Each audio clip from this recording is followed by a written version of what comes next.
Hello. Good time of day, everyone. So this is the fourth full day of this 7-day roguelike. I don't count the first as it's like basically half a day. Now, let's get into it. I think it's raining on me a little bit, just a tad, mayhaps. Anyways, let's switch over to some real music.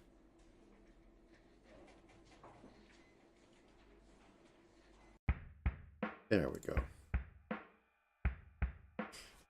So, we are on Thursday. What I had lined up is alternate room layouts, testing relic interaction, and boss design. However, we never did get like a shop set up. We don't even have a currency. So, I think I'm going to do a little bit of that. Maybe. We're going to do a little bit of the shop thing, which means we need to make a secondary shop screen with possibly 3 items. And see from there. We do need to fill out more items because right now it's purely off relics. There's no reason to explore the maps except for a little bit of Pittance health from exploration HP. So, let's get into that. And it's going to be about the same size as this, so grab this.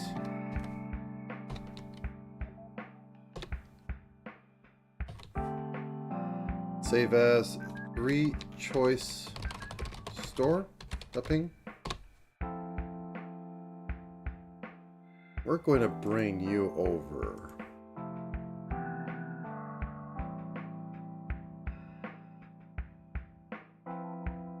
It'll be good for reference for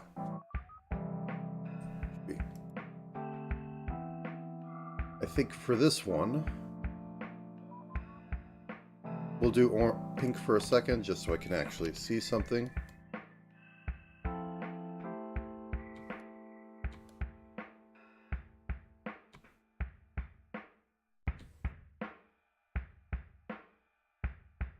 Get that.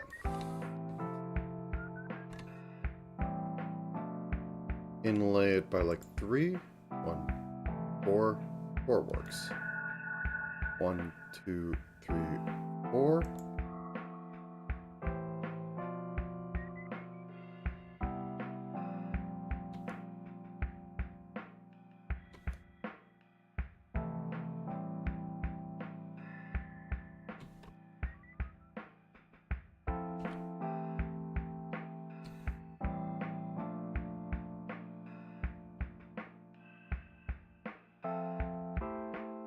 Two, 3, 4. 1, 2, 3, 4, 5, 6. 1, 2, 3. Oops. 3, 4, 5, 6. 1, 2, 3, 4, 5, 6. 1. Yeah, that'll be fine when it mirrors. Script, you didn't mirror it. Because I can just do this. Grab this, copy, paste, flip horizontally, and scooch on over.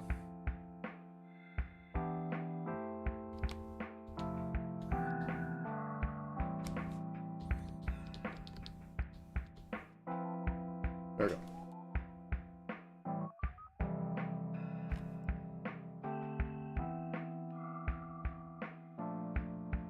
Okay, and copy. Paste that like so. And we just bring this into the middle. The best we can. Somewhere here.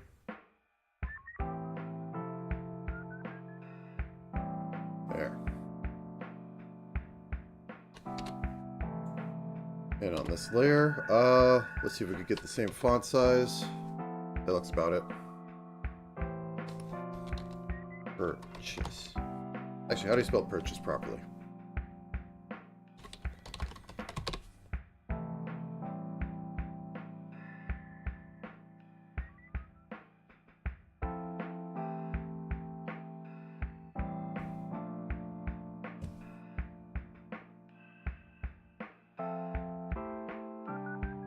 Okay. Purchase.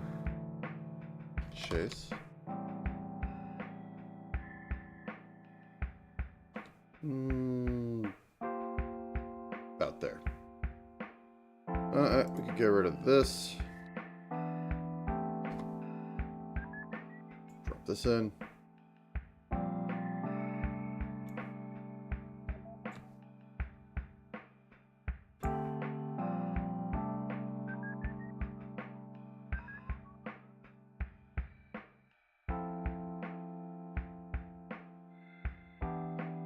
Then we drop.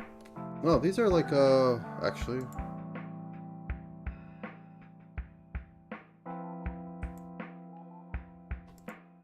These can go up a little bit.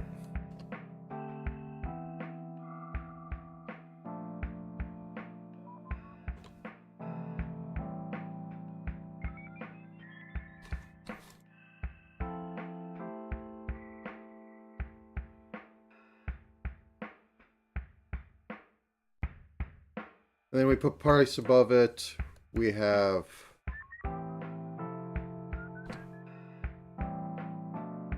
and on things, turn off continuous.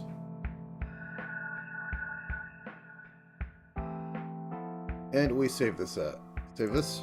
Yep, we lose this.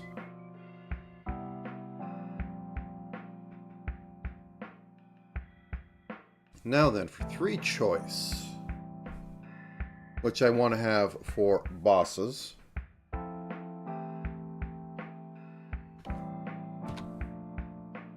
Let's make a new window. Helps if I copy everything. Whoops.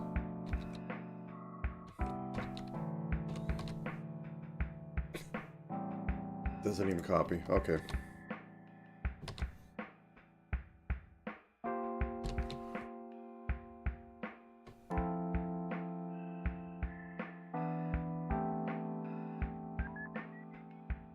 I'm going to take this.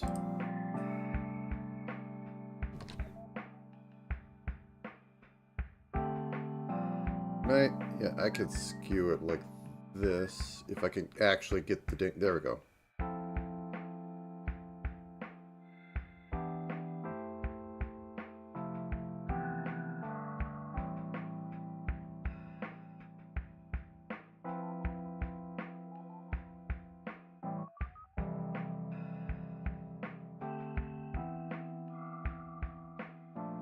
Like a rotate, but worse.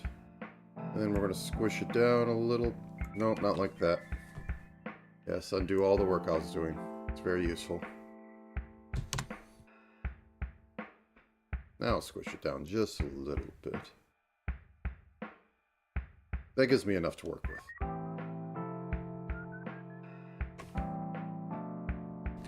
So let's clean this up.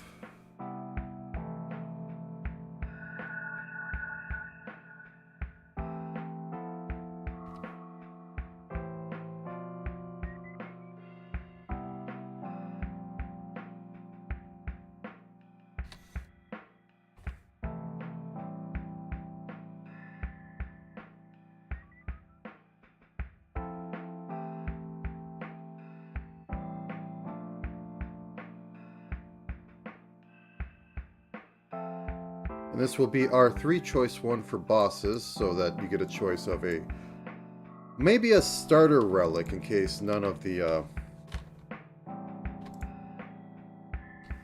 other relics look useful.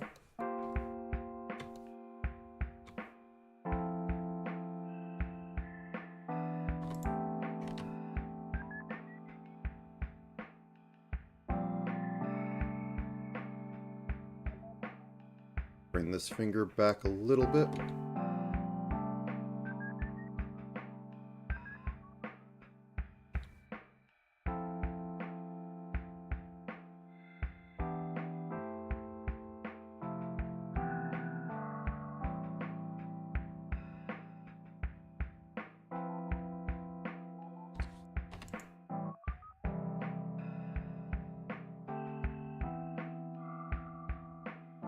I love A-Sprite at times.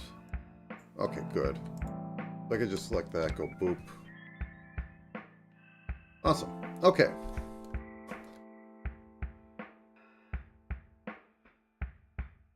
Export. I am not braining yet, and I do have the Elixir of the Undying in me. Okay, so we're going to save this as 3choice.ping.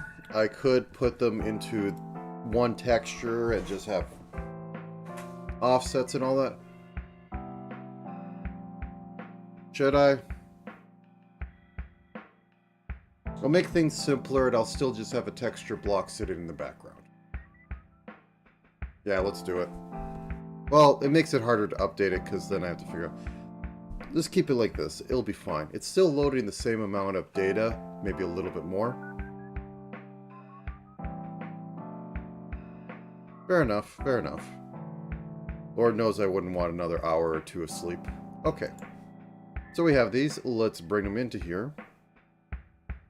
As soon as I can actually find my code. There's my code. Like always, we need to make 2 more textures, which are going to sit in our big header. Yeah, I didn't get good sleep last night. I don't know why. There we go. Our texture sheets. So we're going to have shop texture.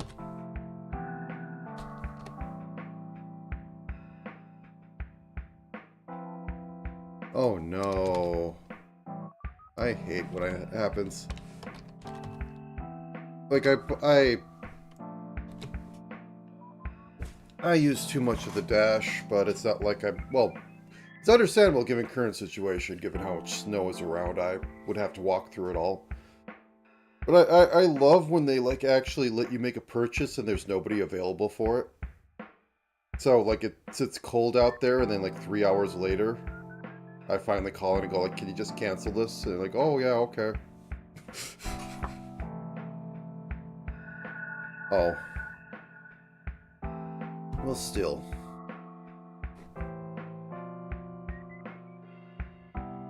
Heartbeat, because we do it in the bool SDL. No, it's int SDL setup. This part always confuses me and why I use that nomenclature, and I honestly assume it's because that's how most of them I was looking on at the time did it.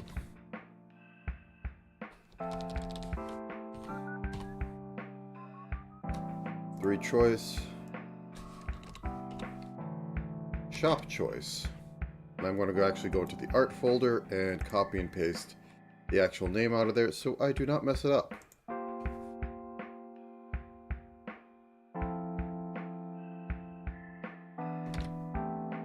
Choice store. Choice. Why don't you like it? Did I not name it that? Oh, there we go. And they can use the rect down here.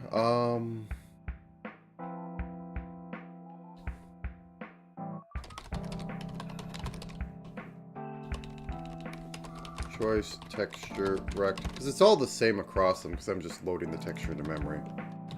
So I can hot swap out, I just need to choose what texture I'm putting in there. So I need to go into heartbeat, find where I'm not using that anymore, and go boop. There we go, everything fine.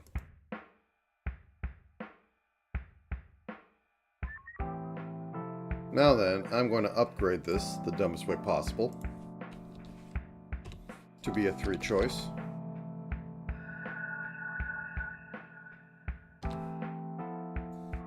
And then maybe we can even test that.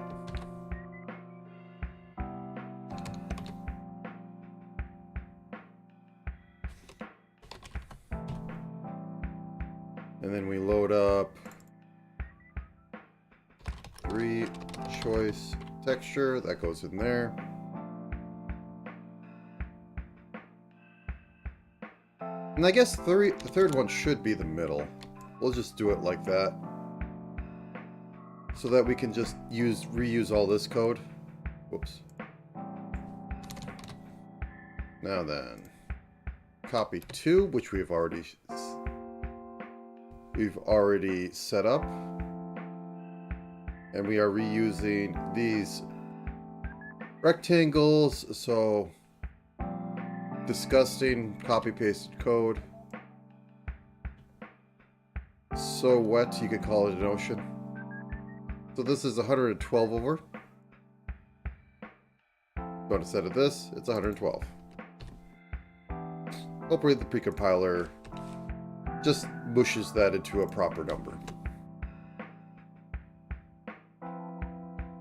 And they're all the same Y coordinate, so that is cool.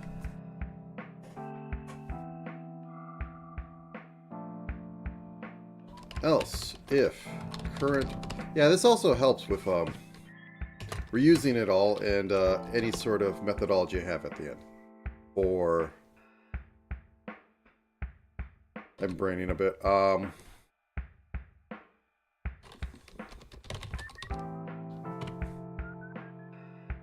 Yeah, I'm braining. Just let me work for a bit. Okay. So we put 2 in there.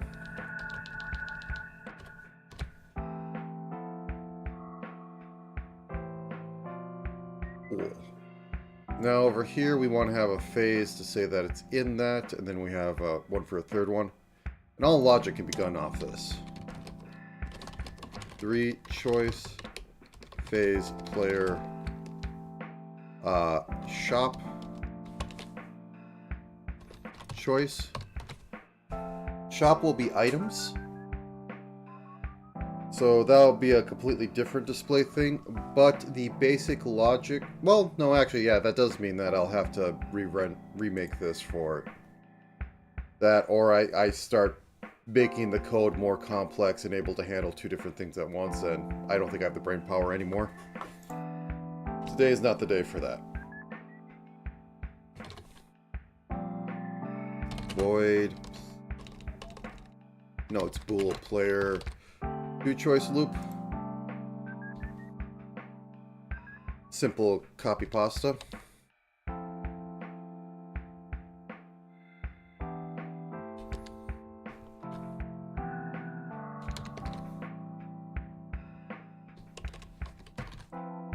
As I said, this is not the best of setups. Also, we want to have else if main control dot up 180 equals 1.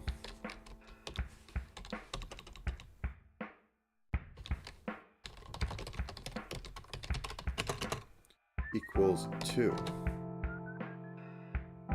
Okay. Then we pop over to here. We're making the same sort of thing, but with 3.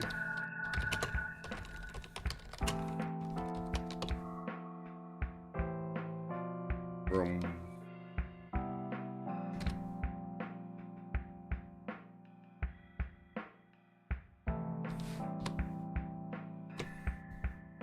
Yeah, it's exactly the same. Technically, I could use it with 2, but there's a possibility that somehow it's set to 3 and then everything explodes. So I don't trust it.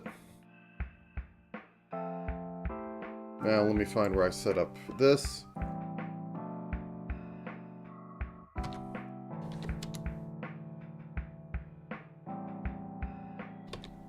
Void set 3 shop into left, into right, into up. And this is able to work because with my enums because these are lowercase. It's one of the stupid facts is that most programming languages are case sensitive, so you can have n to the power 2 of where n is the length of your string as long as you alternate the cases, which is kind of silly.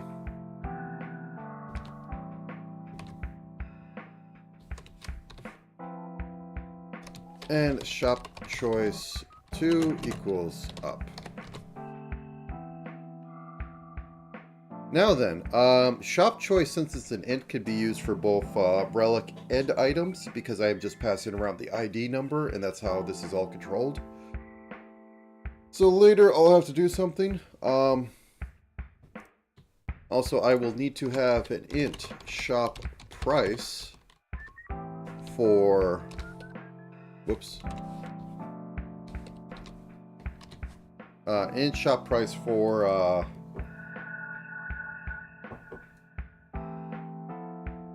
actually buying stuff. And given that, I should probably also have money. Int money.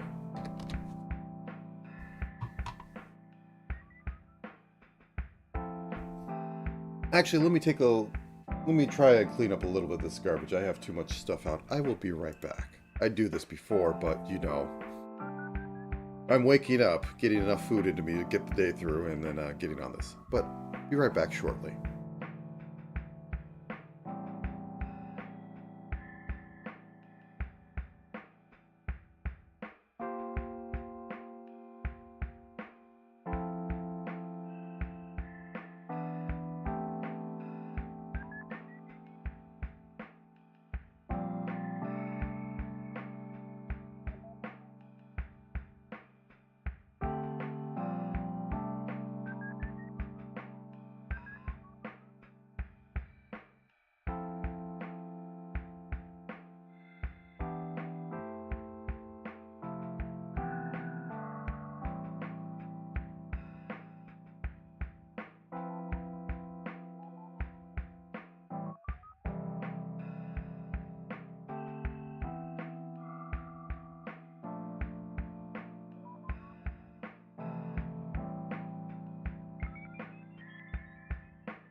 There we go. Too many. Now, I have to ask, when you have a Grubhub or whatever delivery, why do they put 20 napkins in there? 'Cause that's what's been slowly accumulating everywhere here. There's far too many napkins because I don't want to throw them away because, oh, they're useful, but I'm getting more than I'd ever use in 3 meals per meal. Anyways.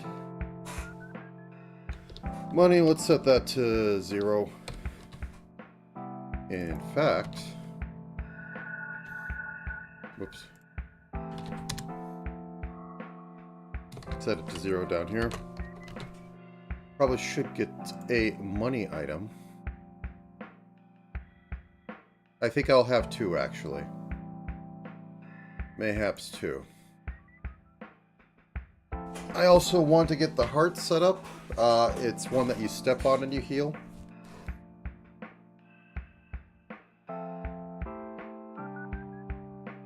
So let's just have like a little yellow coin. Outline it in black. We don't have a yellow floor, so this should be fine.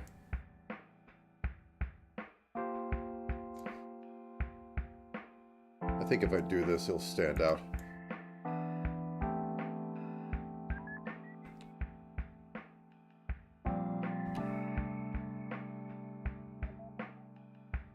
Oh, fair enough.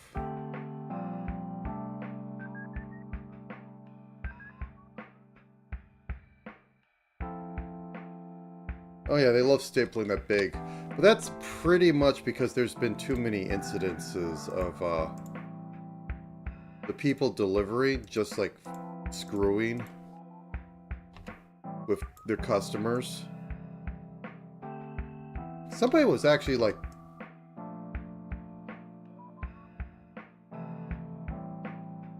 oh god. Yeah. It's like there was one person who was just like bug spraying stuff and they actually put a person in the hospital. They say like they were caught on a door cam and they said like, no, I was getting rid of a roach. I was afraid of it. I didn't want to touch it. And it's like the most nonchalant, just spray the entire thing over. Okay, so we have that, and because we have the Hero's Gauntlets, which will drop all this.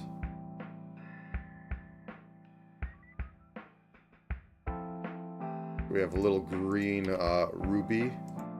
Wait, no. One over.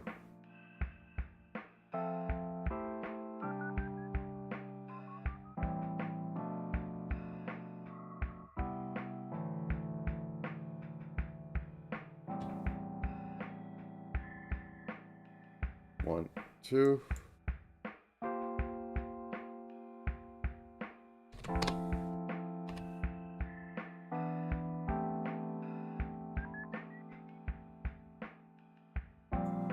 Is that nondescript gem enough? Okay.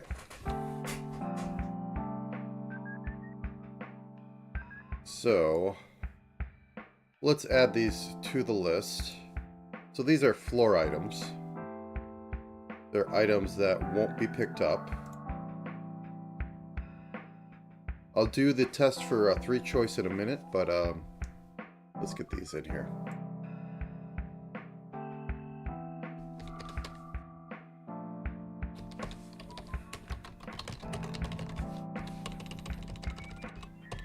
Floor,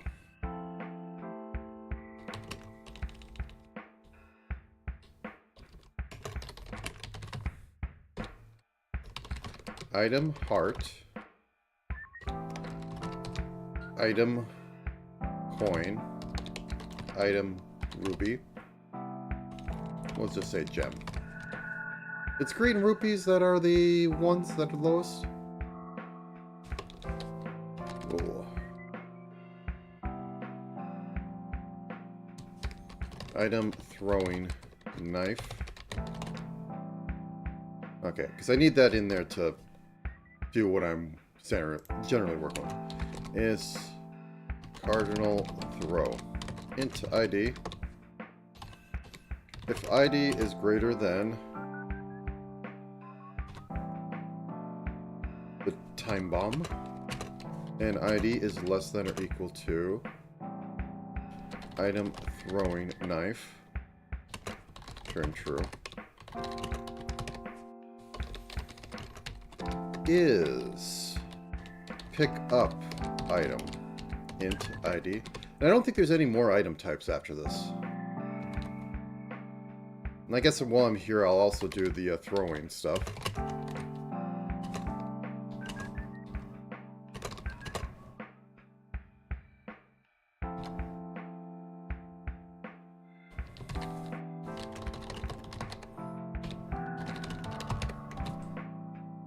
So this will be a simple one to have. Actually, what does it look like on the screen right now? I want to see where the corners are. We run this. We got relics. I suppose above relics I could have like money in the corner. right here I have money. Okay, let's do that. First, let's grab this. Cool. Okay.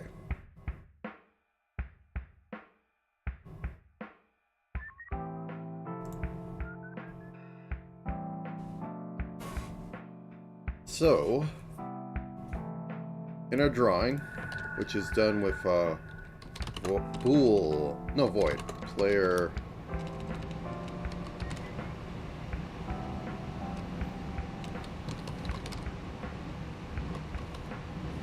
render, that's what it was. Okay.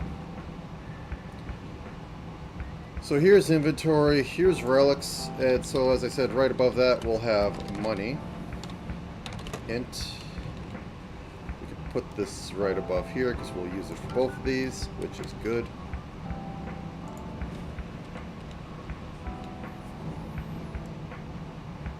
Mill render.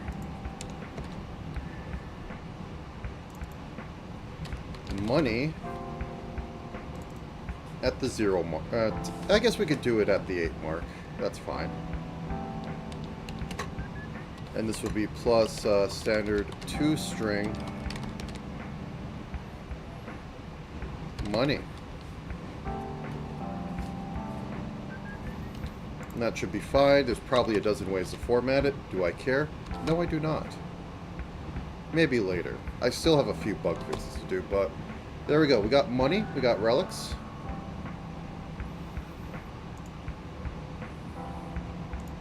Now then...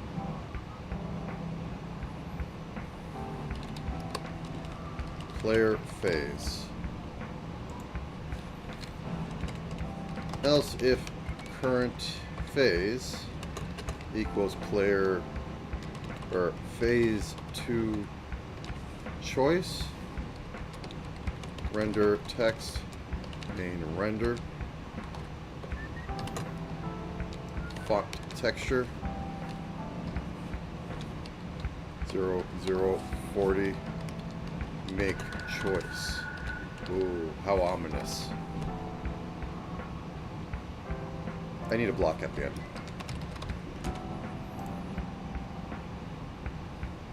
Okay.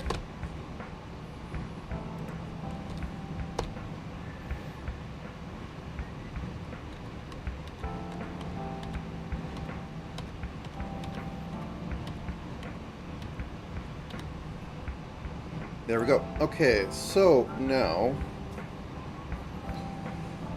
Whew.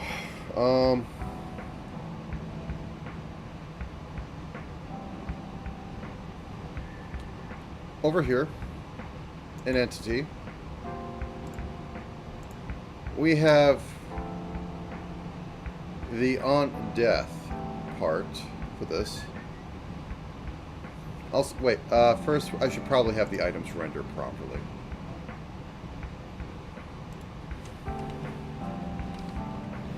Case, item, I don't need to have the floor items rendered, they don't matter. If you can pick them up, you deserve to see weird stuff. Good knife.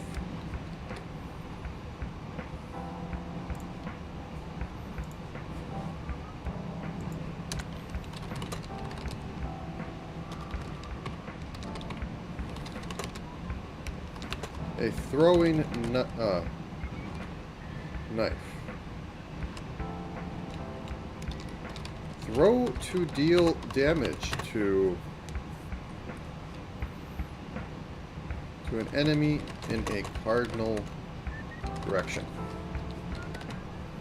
Cool.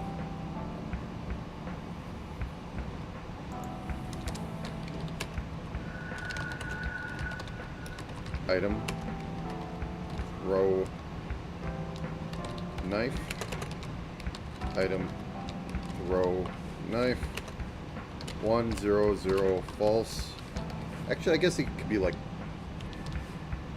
3 or something of damage. I guess we could say that, like, to show, like, it'll do. Just make it 8. It's a throwing knife. Pick up items. Item. Pick up part. equals item.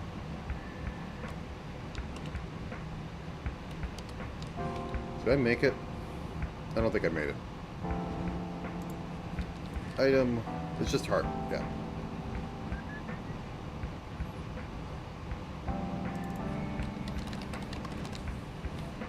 Art. This can restore 2 health. 0, 0, false. This is all mostly for me to use the copy to floor thing, because I find that it's going to be easier to keep these all consistent if I have some like point of reference. Pick up coin equals item coin. It's only worth 1. 0, 0, false. Item pick up gem equals item gem. It's also going to be 1.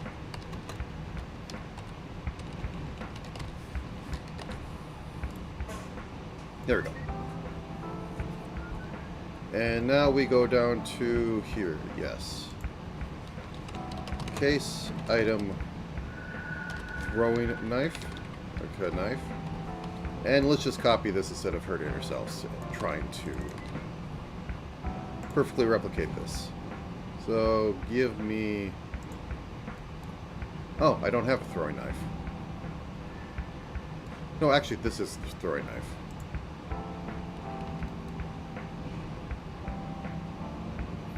This is 48-0.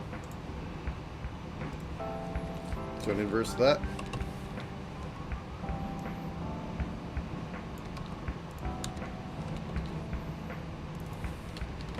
Item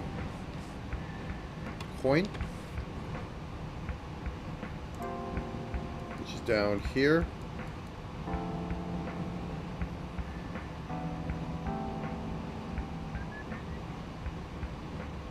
At 0.96.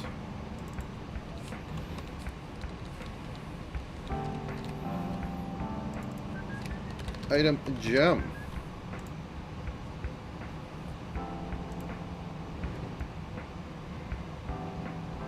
$16/96. So we have all that set up. So post move.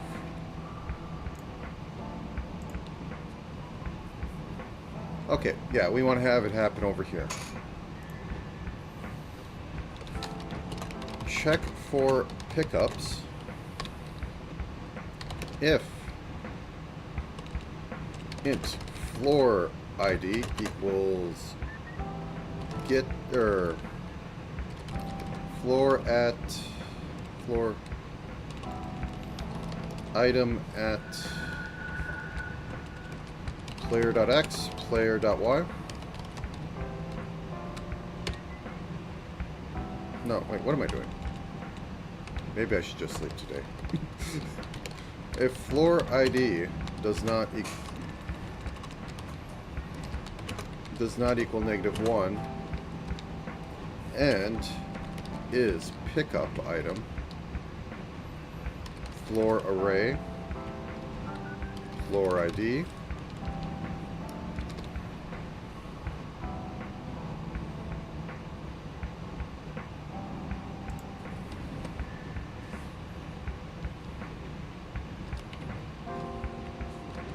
then we do a switch off of this because we could have done this earlier, but I mean, like, it might expand. Case item part heal entity player whatever this amount is, and I'll change it up later.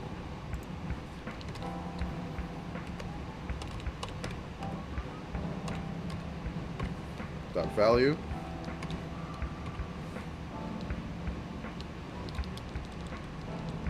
Zeros. Do I have player index? I thought I made a player index, but I know it's 0. It's always 0. Add scroll.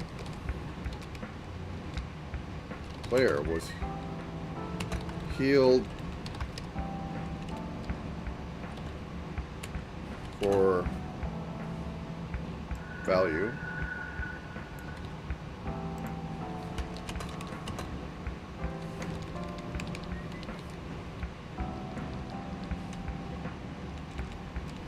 Strange ethereal heart heals. Standard 2 string, yep.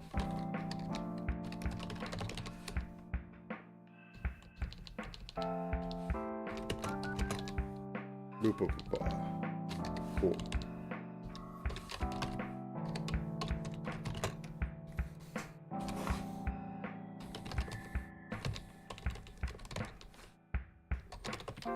Add scroll.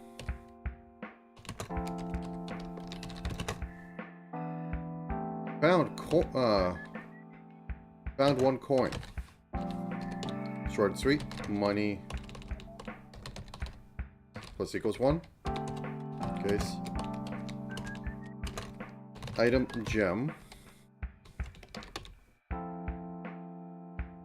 Add scroll. Found 1 gem worth 1 coin.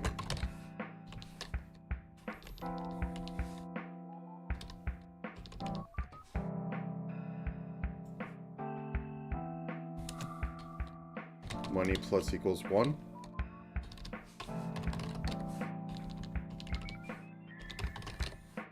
And then we destroy that item by doing floor item array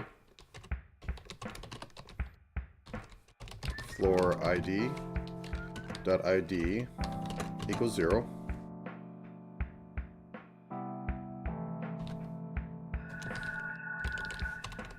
Value equals 0. X equals 0. Y equals 0. And dot active equals 0.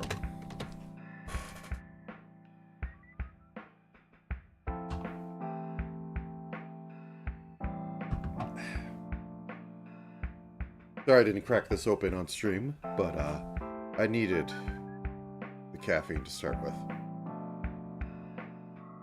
Okay, so we have that. Let's go over to entity def so I can start making a list of drop stuff.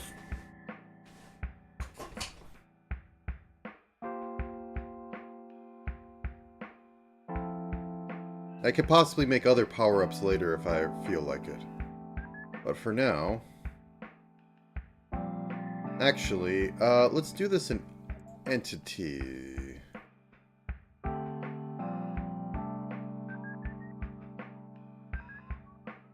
Towards the end here. Actually, if we're going to do it, let's do it in instruction header. We import items? We don't import anything. No, let's do it in items. I generally would want to do that, but this is for item drop tables. These are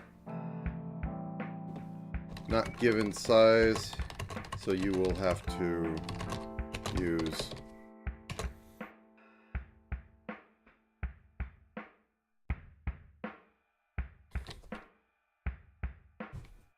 where is it?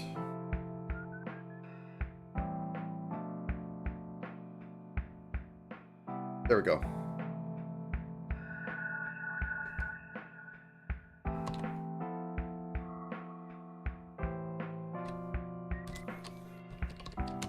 Type of get length for roll size.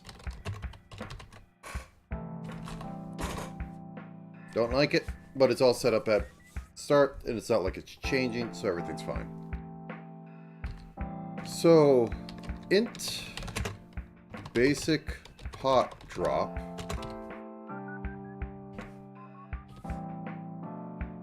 will be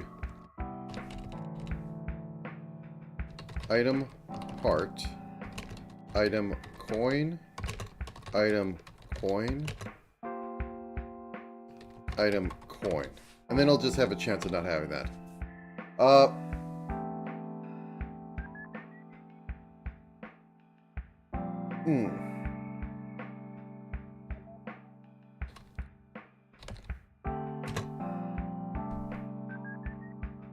Actually, I can make the full table here.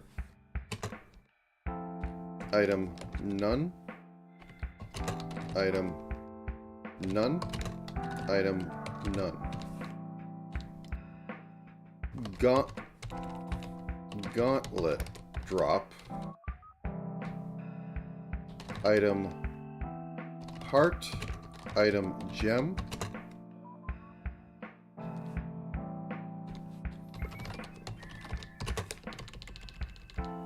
And then item none. So when I said that it was going to have a second drop, it was mostly because it's going to... how to put it? Brainy. Okay.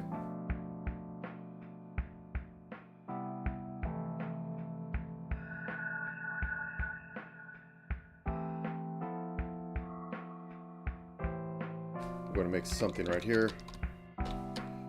Int. Item find spot near. Find item place spot. Int x or index, sure.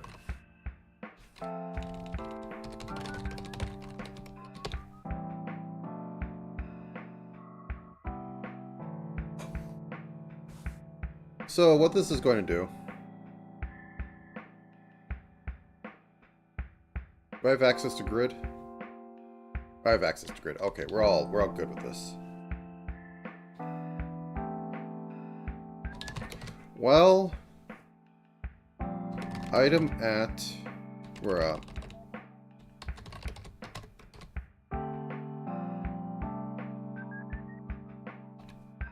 Location index.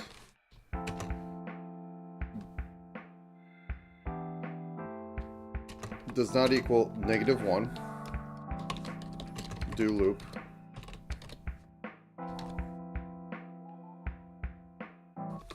Int mask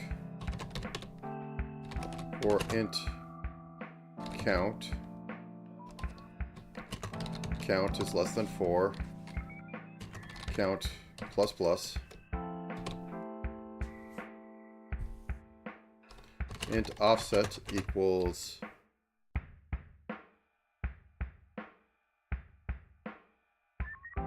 location index.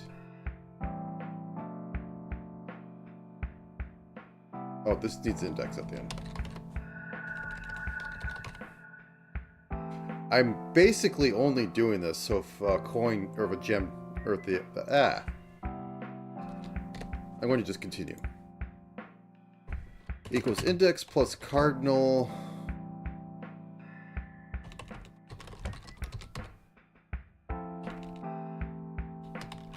Offset cardinal. Yeah, there it is. Selection. I had it for a second. There we go. 4 and mask.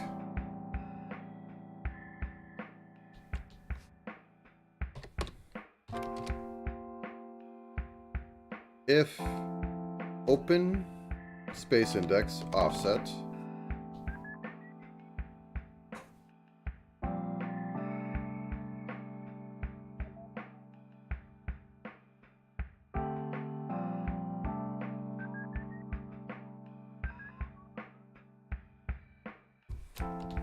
if open space offset, we are now going to, we're going to break after this either way.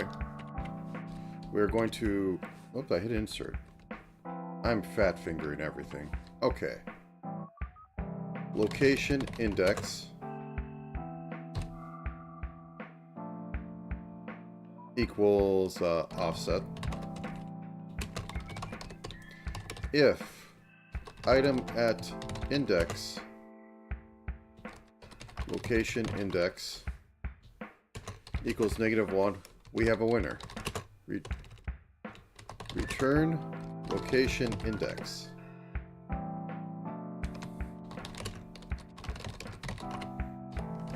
So what this is going to do, we're going to get in here, we're going to get our little mask set up, and then we're going to go, okay, in a random cardinal direction, doing all cardinal directions, we're going to say, hey, get that, offset it.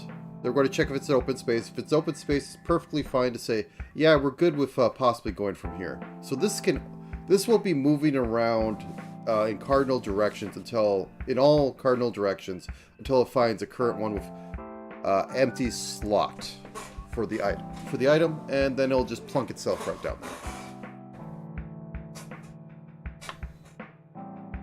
there. Okay, so find pot or handle death. Okay.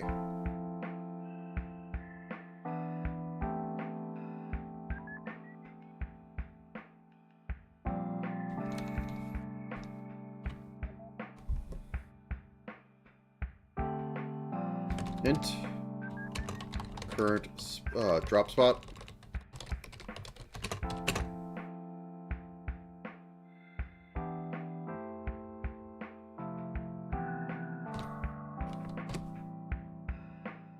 Get index entity list index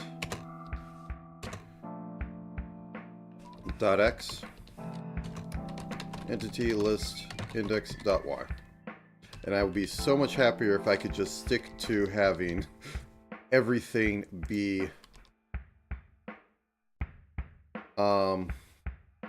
index based, but I never do it location index, because every square has its own index.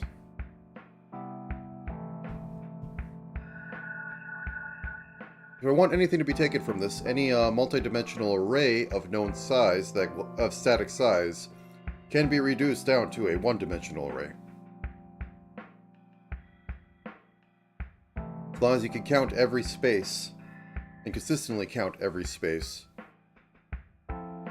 you have a one-dimensional array waiting for you. Okay.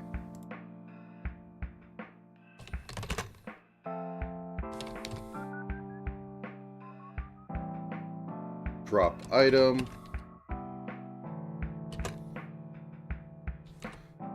Let's put 0 in for 1 second.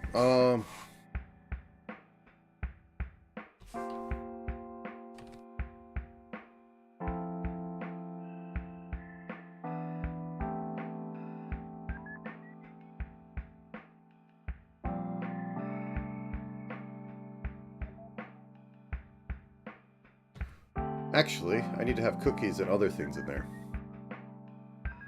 Let me just go back here.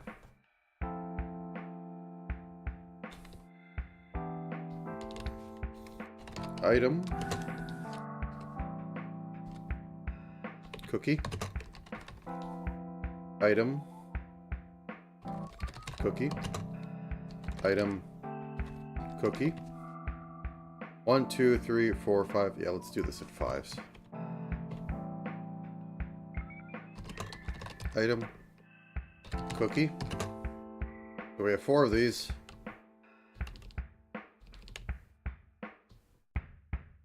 Item, banana. Item, banana. Item, banana. And then item, turkey. The glorious wall turkey. Cool. So over here, later, I'll put a note here. Note drop should change based on type of pot being broken. But for now, int max roll equals size of pot basic pot drop. Basic pot drop over that. Drop equals basic pot drop rand modify max roll. So that gives us between 0 and the last index of that array. Don't like doing it that way, but I'm too tired to try and set up all the infrastructure for this properly. Which can be done. I can just make a list that I constantly update, and then I have all the numbers be perfectly set up. But let's try doing it in proper risky C++ setup. It doesn't feel very embedded. Okay. If drop item equals item none,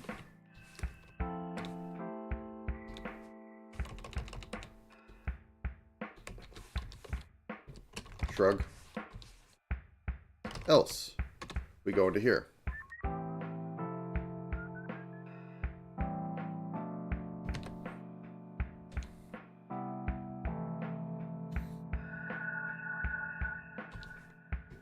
So we are going to have this at the end.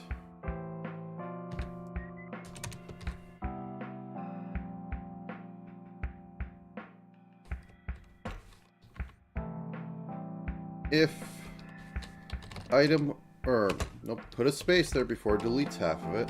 Drop item equals item cookie, and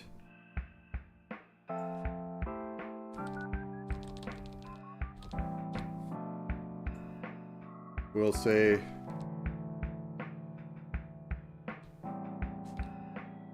drop item equals item butter cookie. If drop else if drop item equals item cookie, and rand 128 equals 0, drop item equals butter cookie. I could make it one thing, but let's make it sane. And then we're going to use drop spot by using the standard unpacking of an index into coordinates.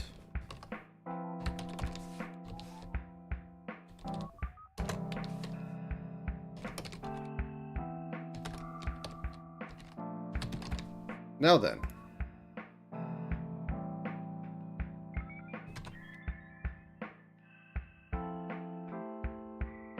Oh.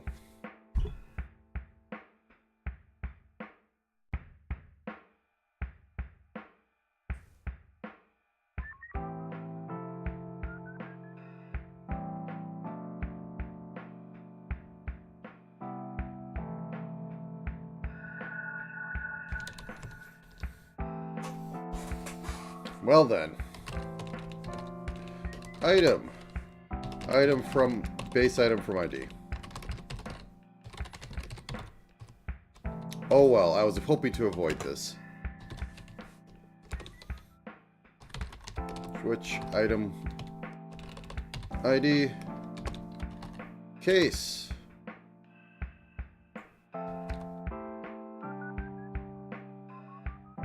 Well, we're only doing some of these ones right now, so.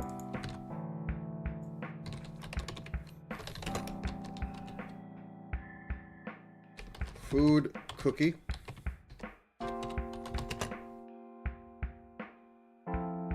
Oh no, item cookie.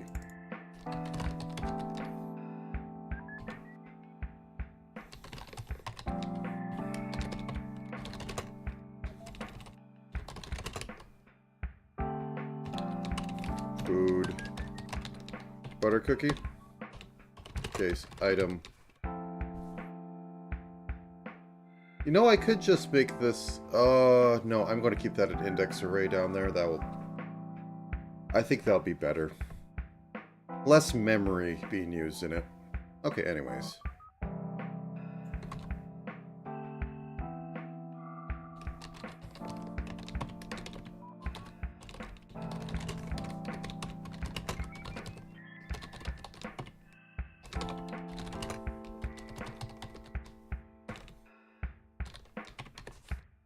Glorious wall turkey. Case item heart return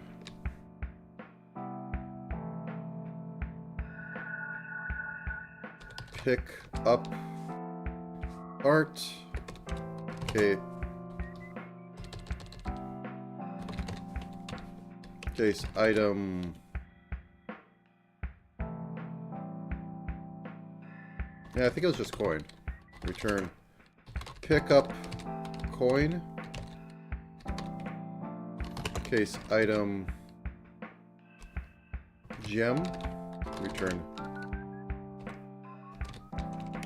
pick up gem.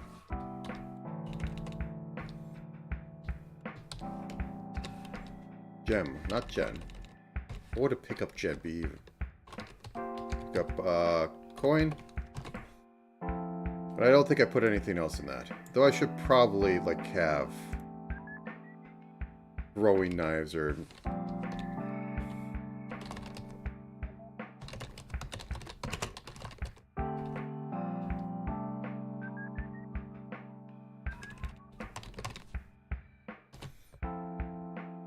sure.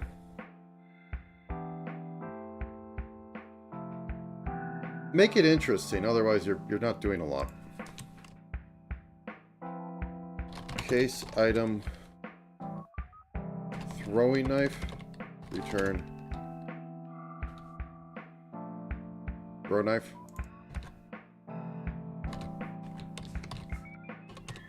Case item bomb. Throw bomb.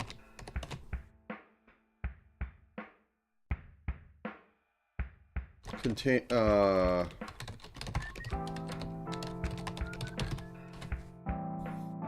let's do that. Everything else that drops is probably going to be highly specific.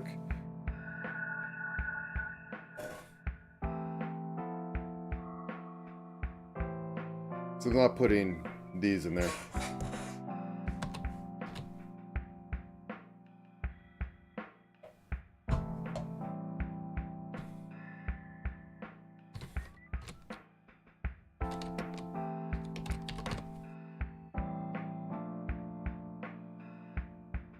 Okay. Cool. Where are you linked to? You're in that else. Okay. If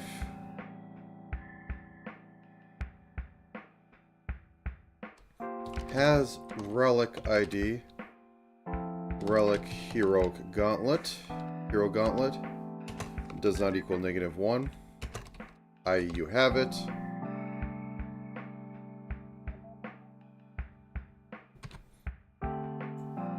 We do this little dance again.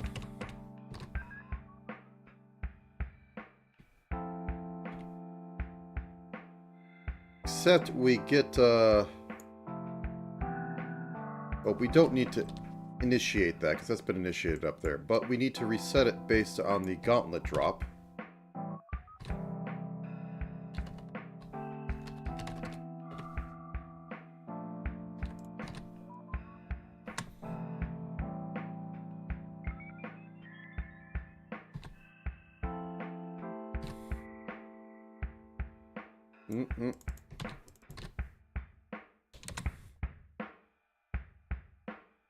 Then we don't need to do any of this nonsense. We just need to do item surfing if we have it.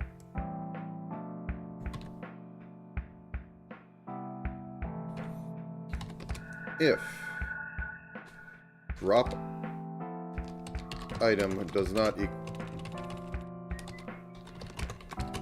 equal item none.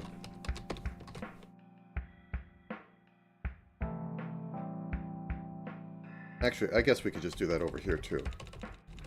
Don't know why I wasn't doing it.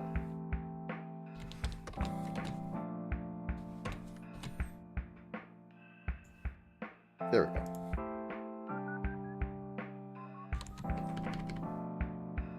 That's cap locks for cruise control.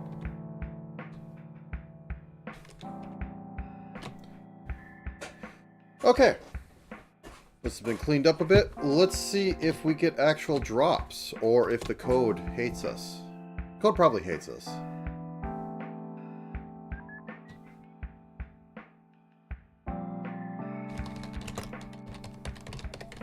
There we go. Now it won't die horribly.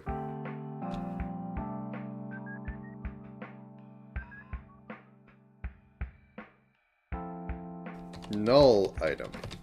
There we go. You're happy with a null item, right? Yeah, you like that. Okay, sizzling blood. We're just going to smack a pot and see what happens. Oh, look, a cookie.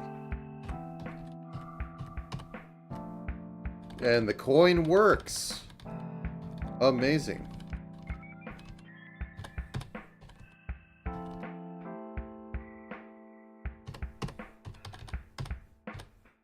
Look, a cookie. I should probably, either add a bunch more none in there, or tone down the cookies. Look, a banana. They're clearly food jars. Actually, I should probably eat one of them. Nom nom. I need to fix that one bug. That can be like Saturday, Friday.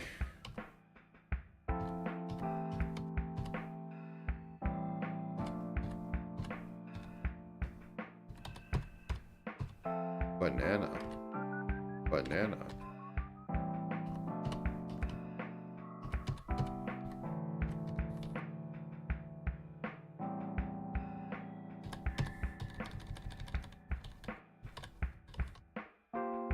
I must have ate it already. Okay. Well, at the very least, items make the game more survivable.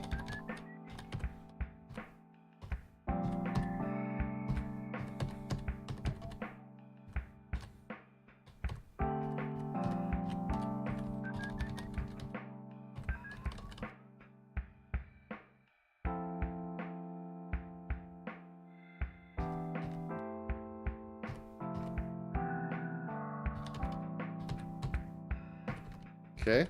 We haven't found, like, a heart yet. We don't have the, throwing bombs set up yet.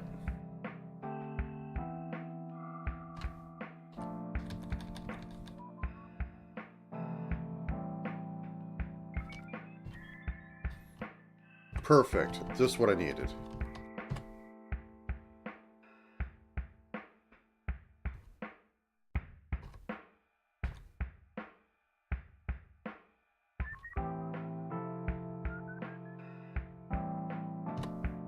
Yes, and the surfing works because the coin or the gem went down here. And that's what I wanted to have happen. Oops. Yep, so you see the gem goes up there. The banana goes down there.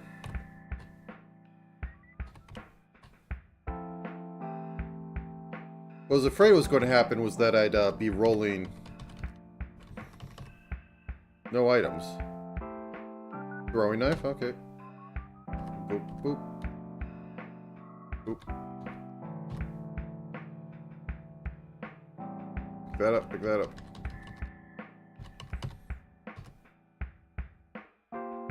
Why am I getting 2 bananas?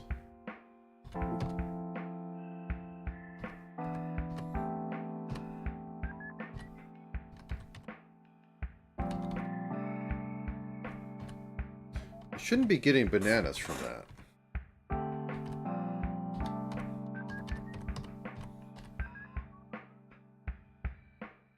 I have a feeling I have an encoding error. Yeah, I'm getting duplicates of stuff. Whoops. It's almost like I am getting the same item twice.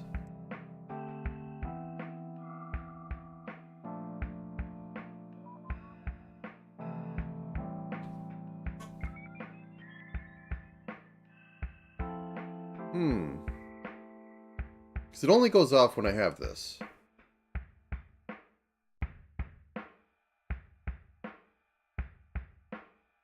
And drop item is being overwritten by whatever I roll. Alright, let me rig some stuff again.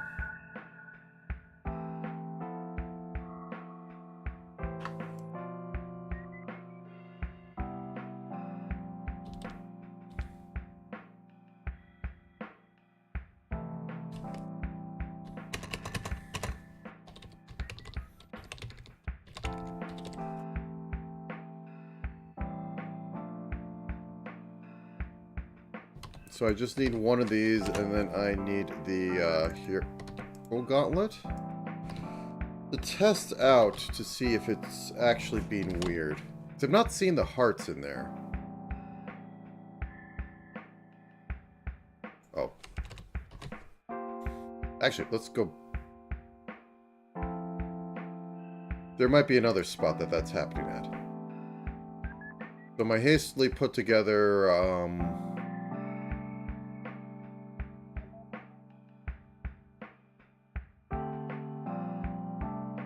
item heart.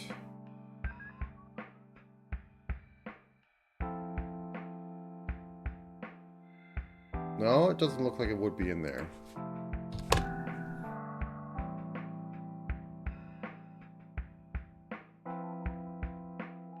Okay, let's try this again. So...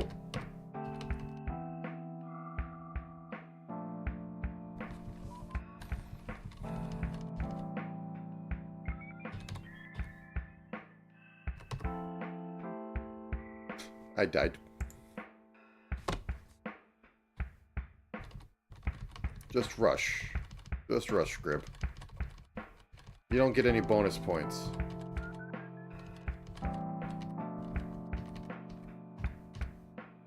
Okay, pick up the gauntlet. Okay, so I didn't get one on there. That's cool.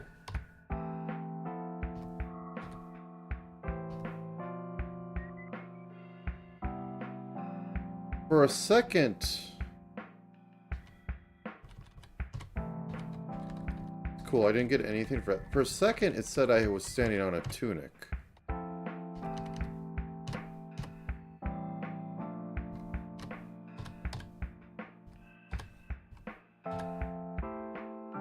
Smack. Smack. Smack. Yeah, it says I'm standing on a not a proper name.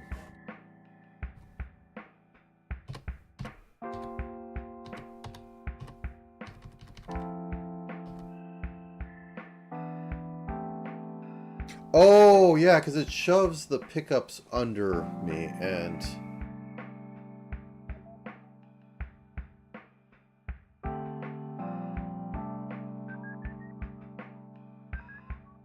I guess I'd have to check to see if the player's there. Slightly more complex, but...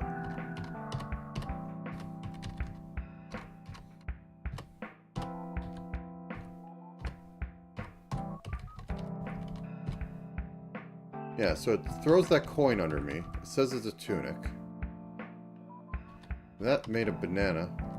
That was not a banana.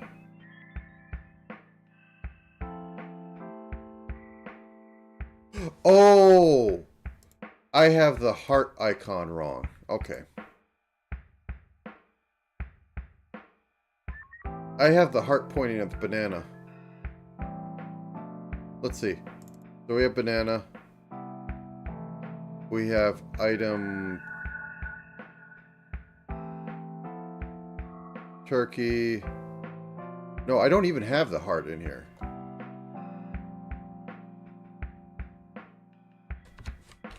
Case item heart. So how's that even working? I'm not going to think about it. Probably doing something very silly. 032.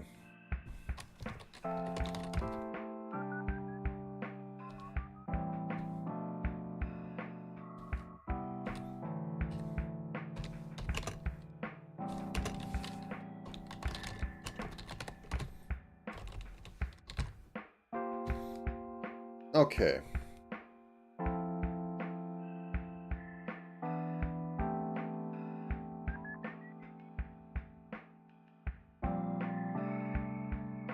I guess I'll do the name stuff. Case item heart. Return. A heart. An ethereal heart. Walk on it to heal. Case item coin. Return. Walk on to gain money. very strange way to gain money. Case. Item. Gem. Return. Walk on to gain money.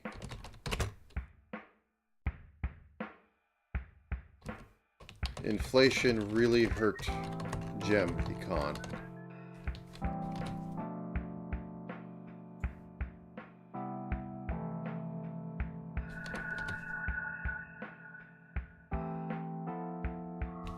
Gem economy is in shamble.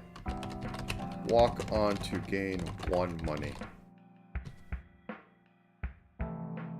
Did I make the throwing knife? I made the throwing knife. Art. Yeah, that's all the pickups. Okay. We solved the banana and tunic problem. Possibly. I don't know how it was getting that. This is on screen? This is on screen. Okay. The one that gives me more damage.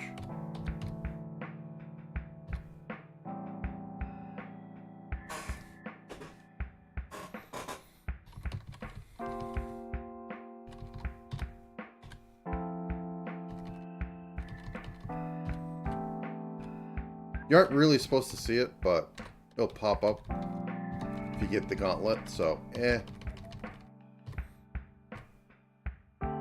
Actually, well, no, I can't eat a bomb.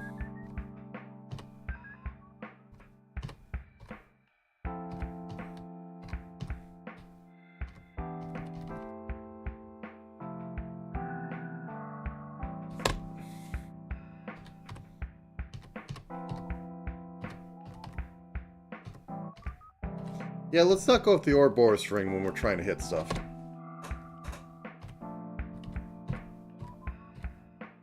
Pick up.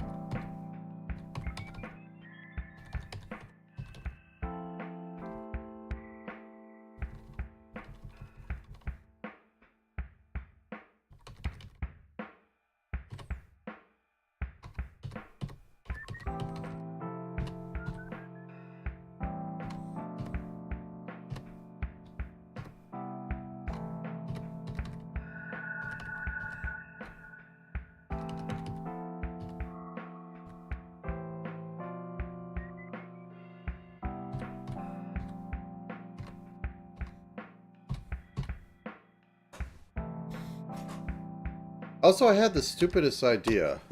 I could have like a really high value thing that says get a common relic from the shop. And that could be like a really rare thing too to just find out of like a chest.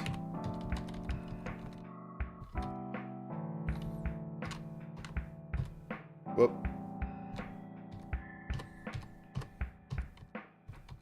And I just rush you down.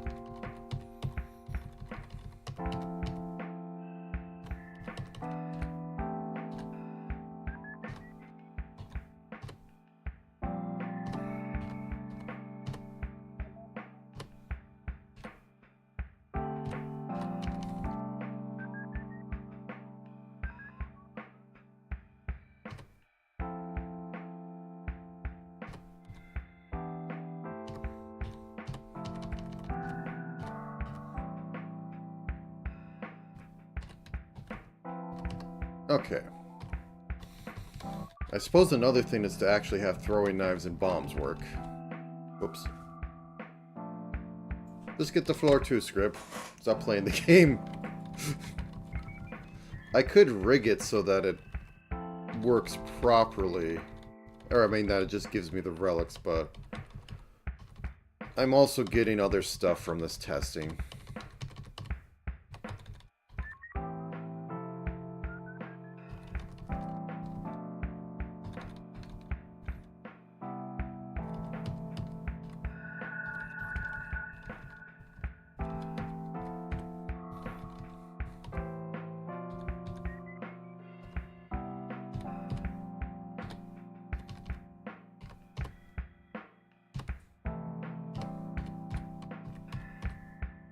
Banana.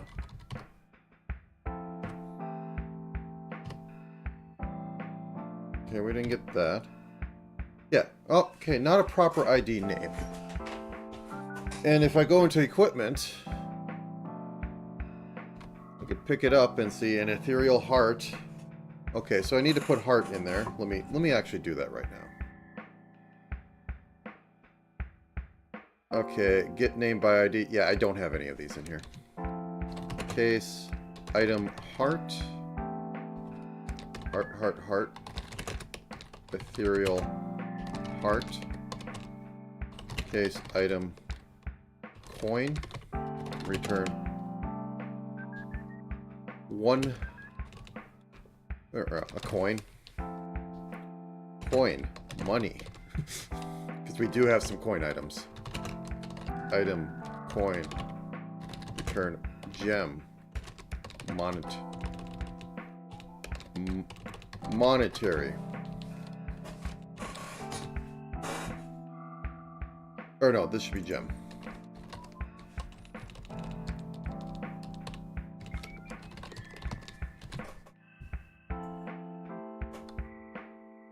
Okay, that could be next recompile time. So this is funny because I can just, like, you know, drop this, step off, and step on to heal. So in rare instances, you can just get strange healing off that. Banana.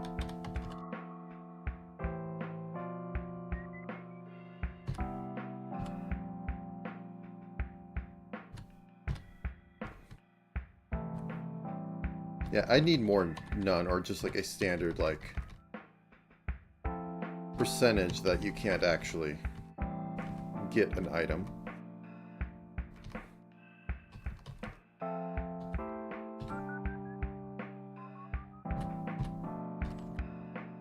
Smack you.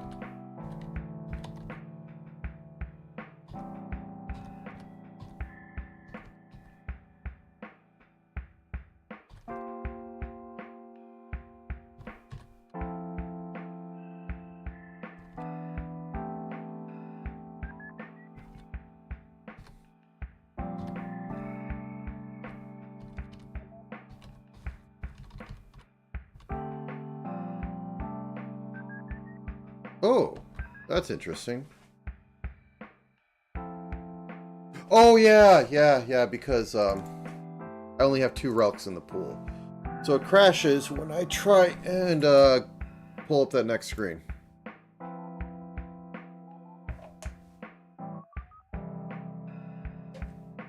Okay. Cool. Things are working better. So why was I so against doing the next relic? Oh, yeah, I have to make a subsystem in order to properly count up stuff.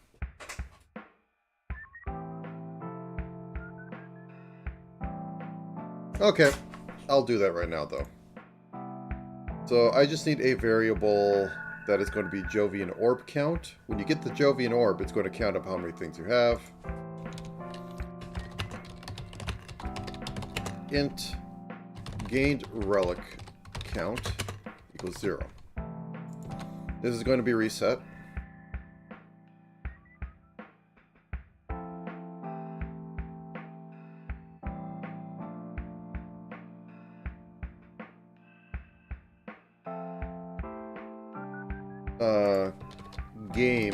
Reset game. Cool, that's fine.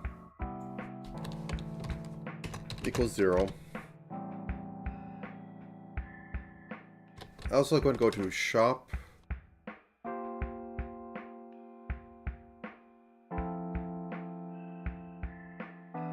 To shop. Confirm to shop. I'm going to have a void here after post relic get shop or get choice. Int item ID.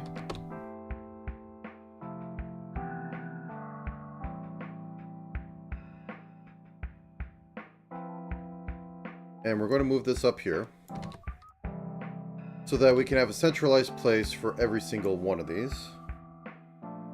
Shift tab.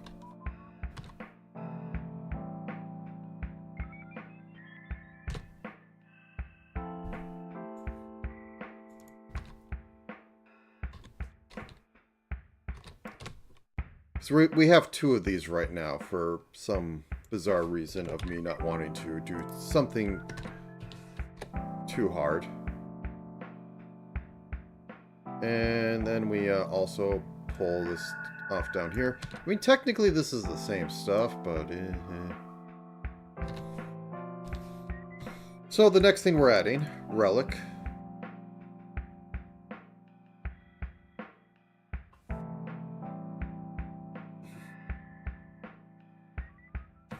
Case, relic, Jovian orb. Return. That should actually be in the nums. There we go.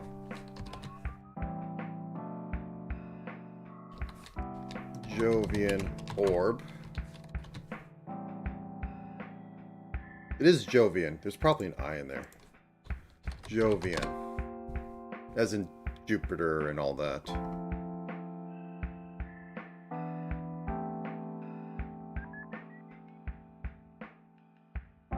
Yeah, planets.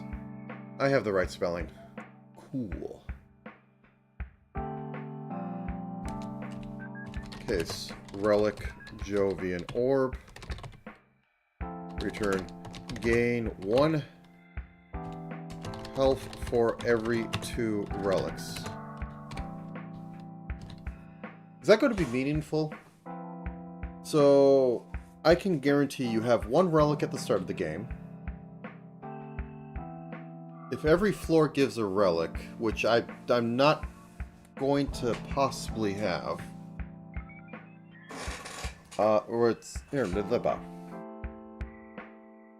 May not possibly have every floor gives you a relic, because that's like... My plant fell over. 1 second.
Okay, that was kind of strange.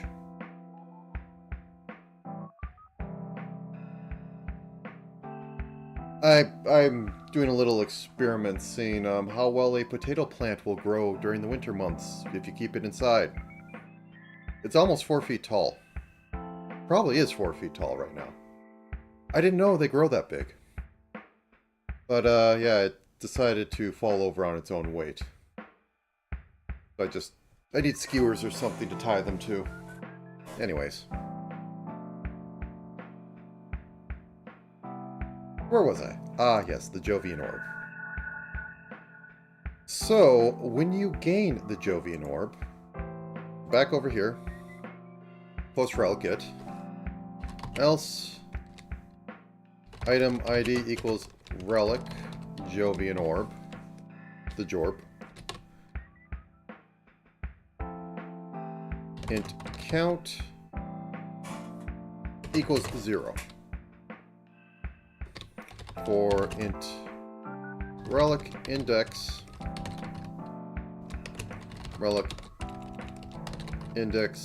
is less than max relic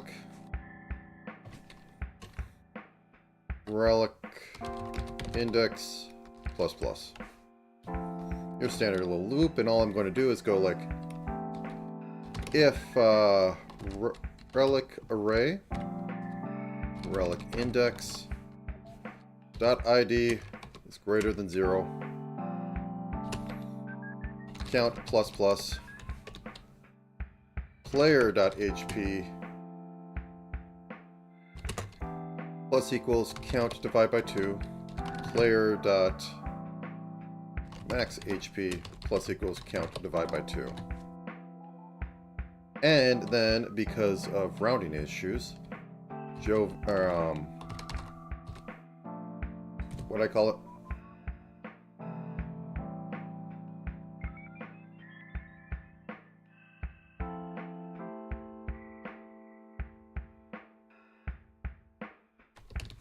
Gained relic count plus equals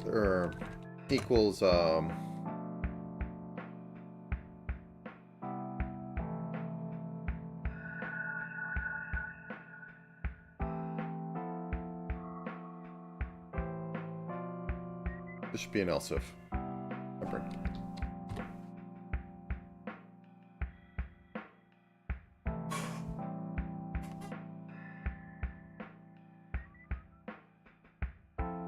Should be equal to count mod 2. So if you have an odd number in there, it'll be put in there, and your next relic will go off of it. So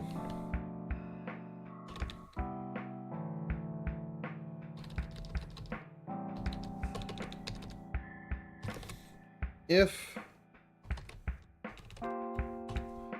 I'm trying not to double count the Jorb.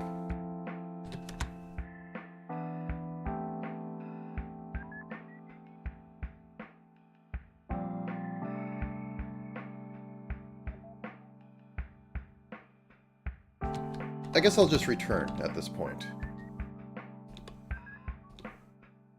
If there's anything else that needs to happen, it happens before this.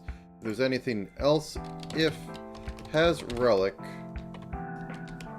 Jovian Orb,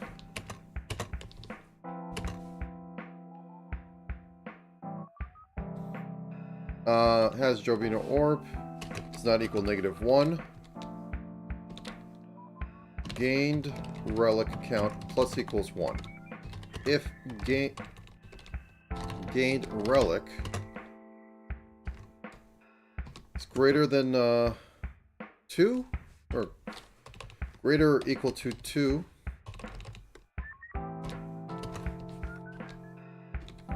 player.hp plus equals 1, player.max HP plus equals 1, gained relic minus equals 2. There, that solves the issue.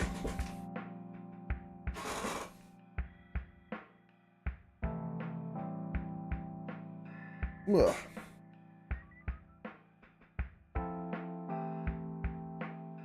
Anything more I need on that? Nope. So how to test this? Well, let's turn off spawns for a second. Spawn enemy. Return.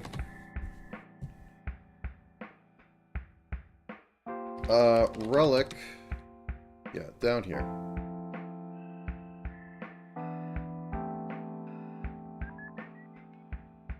Let's just put these in. And I will do the silly force it at start. Find game, reset game.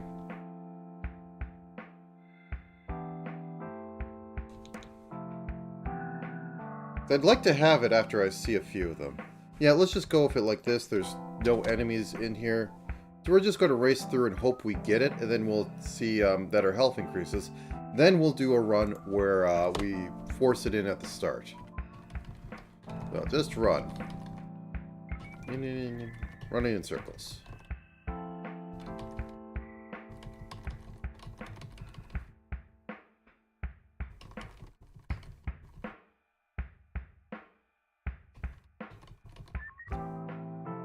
Spooky ectoplasm.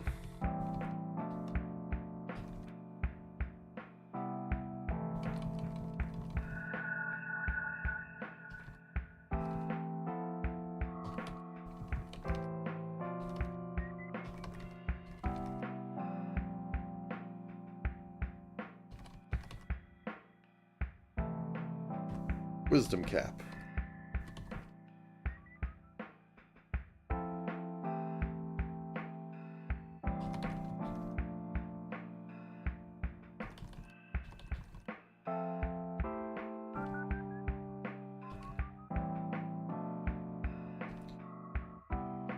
You know, also I could have enemies drop the, like, coin, gem, and possibly a heart.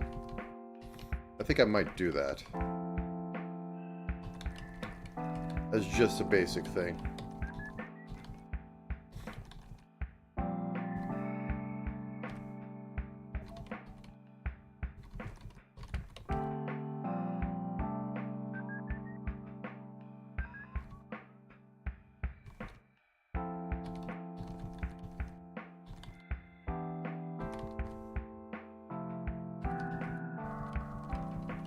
Okay, keep on going.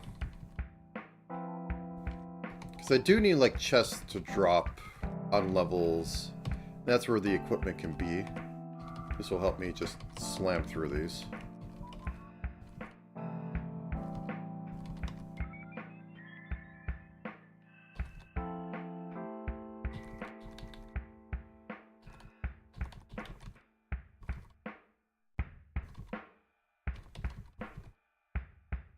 Should probably make the heal from the hearts a little better. The power emblem. Power emblem 3 houses. Power emblem Twilight Princess.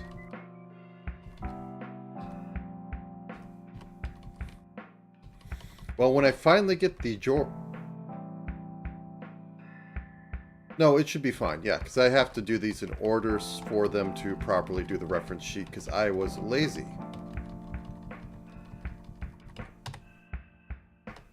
Helpful tentacles. There's a funny interaction where, yeah, it's right here. You have the heart following you. Oh no, you might not be able to ever get off the heart unless you, like... Yeah, do that pretty much, where you juke it. And move on to another item.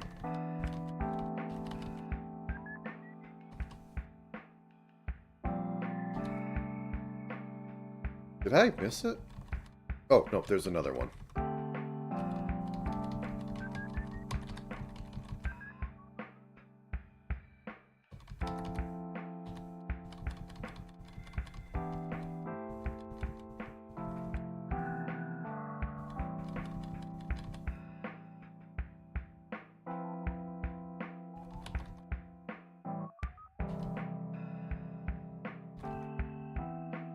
Okay. Yeah, I have stuff trailing because the helpful tentacles pull all this stuff along with me.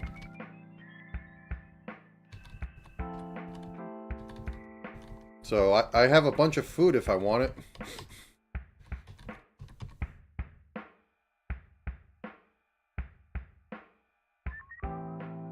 You know, I didn't put the Jorb in the list. That probably would help.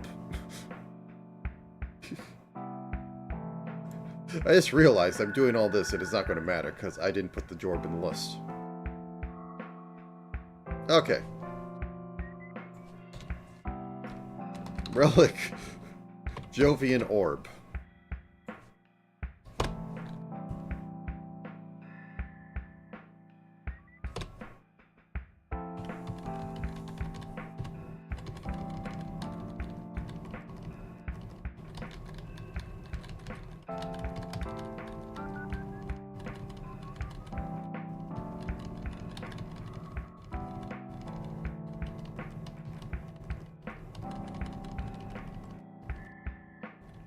Okay. Not this way. The other way. This looks more likely.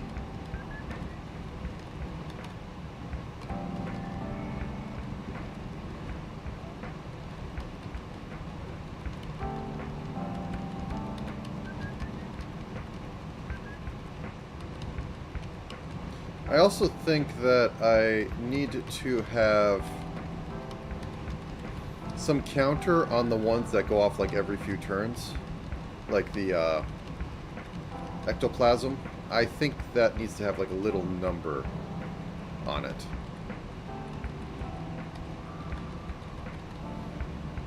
No, the Hero's Gauntlet should have a drop of...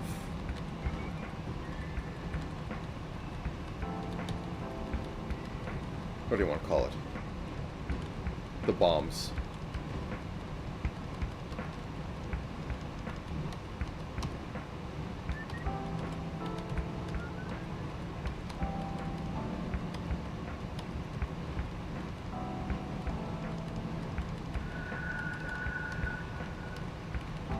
Come on.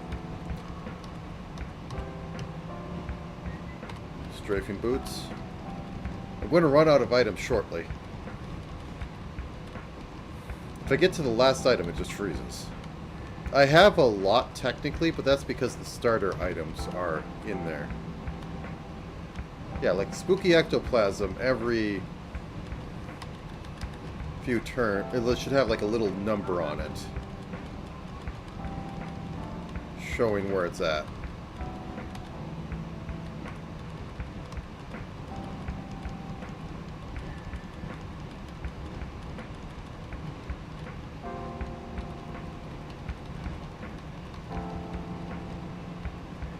I don't remember how Slay the Spire did it.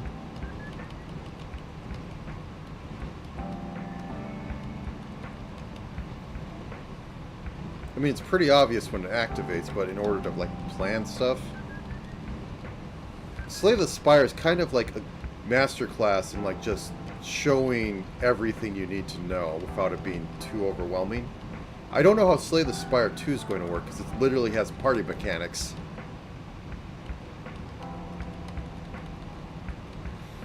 That said, like, funnily enough, the Vampire Crawler is having party mechanics too, but it's in such a weird way. You have a character card and you play it, and then he has this character effect that'll go off on triggers. I didn't get to play around with that last night. I'm trying to unlock everything before the actual game comes out off the demo. It's what it says on the tin. It's very fast, and it's just as addicting as Vampire Survivors. Except you have to put a little more brain power in it.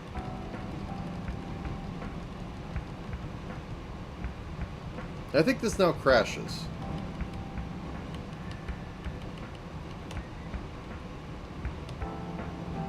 No? One more and it crashes? Am I really that unlucky?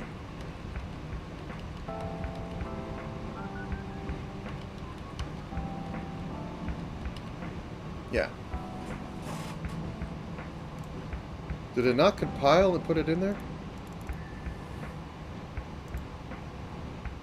It compiled. And the relic, the Jovian Orb, is in there. So the last one I took...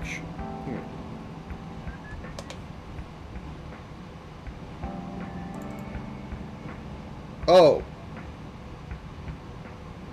Oh, I'm not incrementing this. 1 second, I'm going to steal this. This is useful. I mean, if it works, it works. I don't like it. I'll never remember it.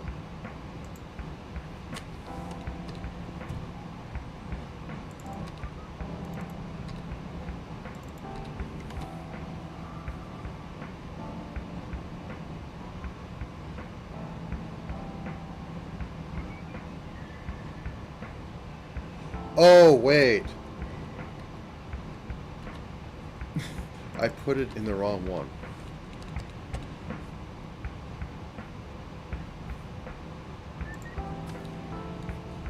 Also, I have Spooky Ectoplasm twice.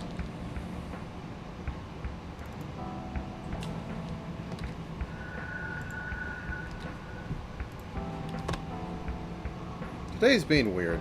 I should probably just buy something. Maybe I'll get pizza today. Not a big cheese stuffed crust one, more of a tavern style flat cardboard like thing. That sounds good.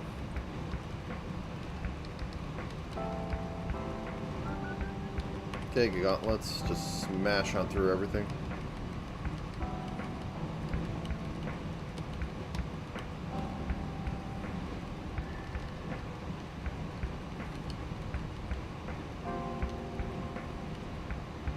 There it is.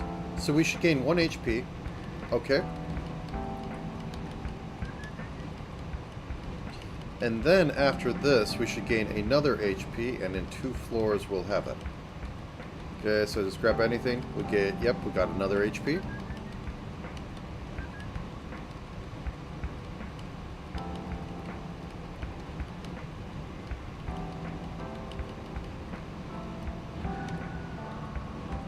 We're not getting HP off that one, but the next one we will get HP.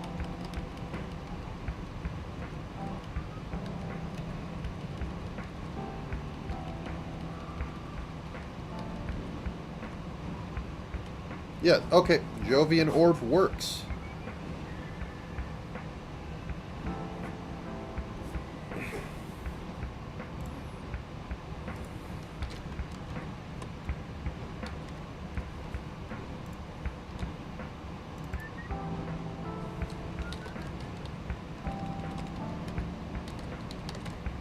Cool. Okay, so we have that working. I mean, I might as well cross it off the list. I'm not going to do the rest of these at the moment. Maybe later today, because I want to get shop set up, and I need to figure out how that's going to work.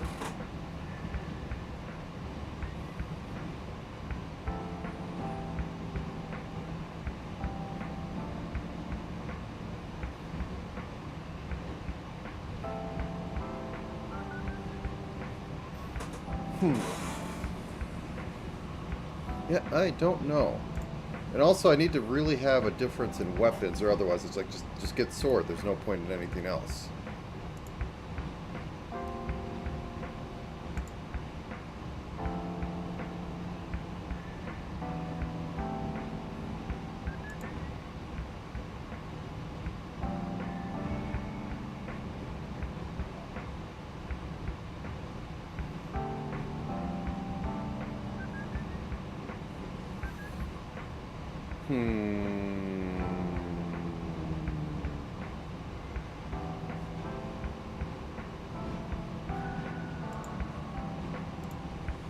Okay. So shop could be a random event that's randomly put in place. Shop could be you get a choice between it.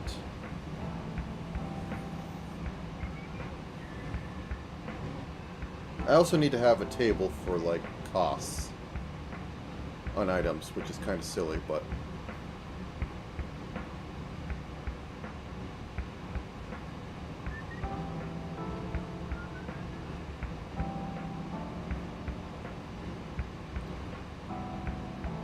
Okay, so we could have shop be random,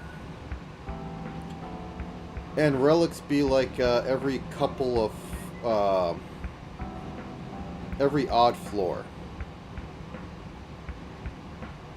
They kind of are already, except for the first one, which is technically, no, it's not technically. 0 is an even number. It's a very strange even number.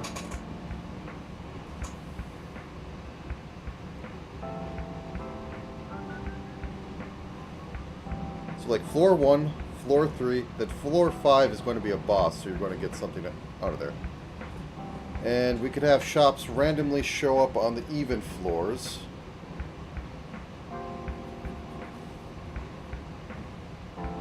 I almost think I want to have something called like a relic voucher that you could just randomly summon in a relic or a relic to gain.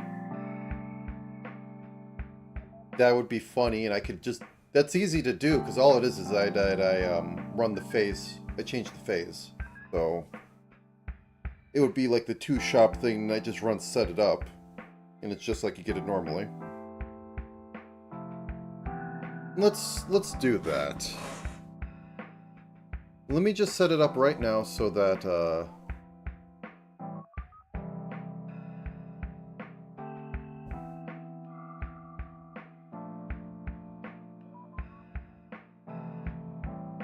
default grid, generate layout, we generate all this. Spawn items, next level start. And then I think like down here,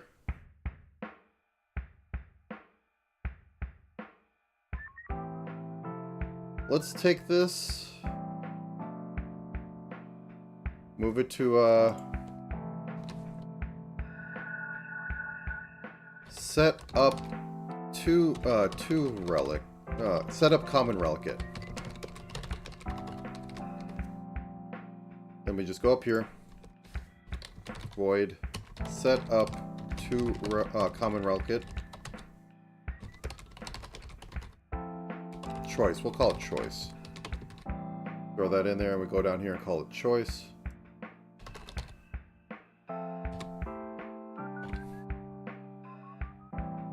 And this can be set up starting relic choice.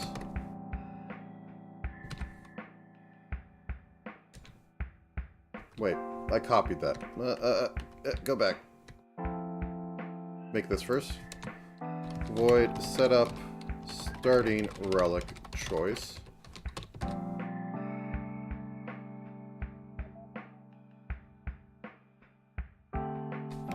Start game. Set up starting relic choice.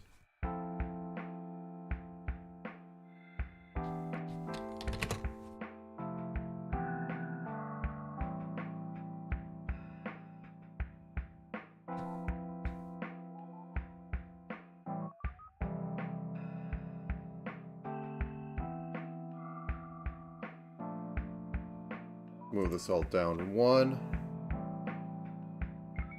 Cool.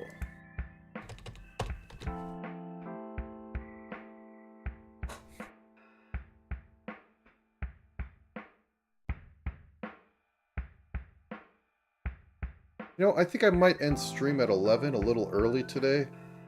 Just try to get out of the funk. I said I'll order my pizza. I'll eat it around my normal lunchtime and have some for later. It's going to be a chicken pizza, I think. Chicken with Alfredo and all that fun stuff. Throw a few veggies on there. Anyways.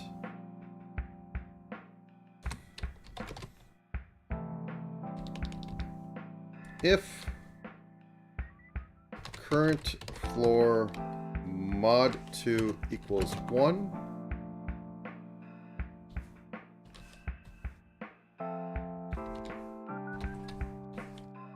otherwise chance for shop.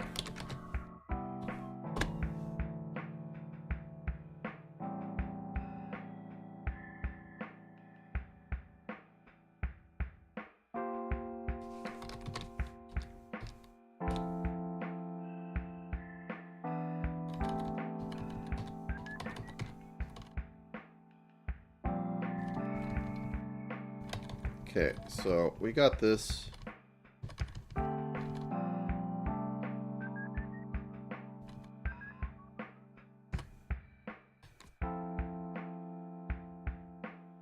Okay, so this new floor, we shouldn't get anything.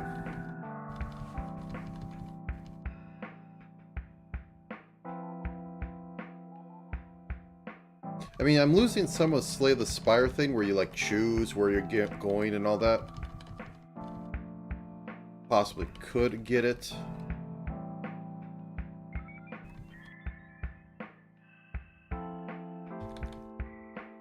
Also, there's a concept of mid-bosses, which I could have used for, like, you know, a mix of relics, of starter relics and common relics. Maybe on Saturday I get all that slapped in. Right now, I'm going to do this, and then I'm going to get a shop set up. And I'm going to eat lunch.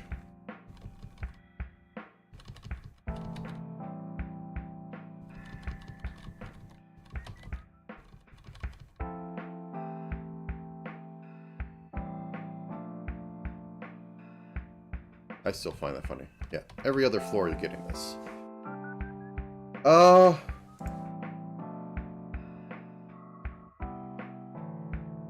Should the Jovian Orb get more?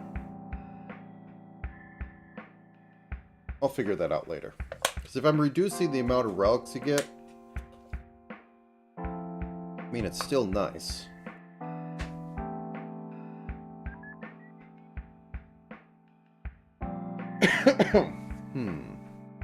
Okay, anyways, shops.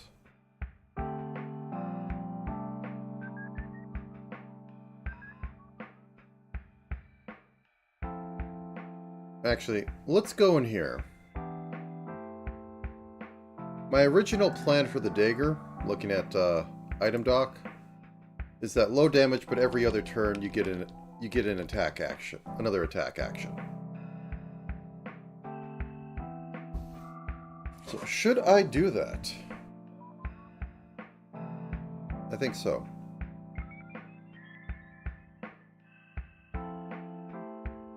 Do I have it in its description?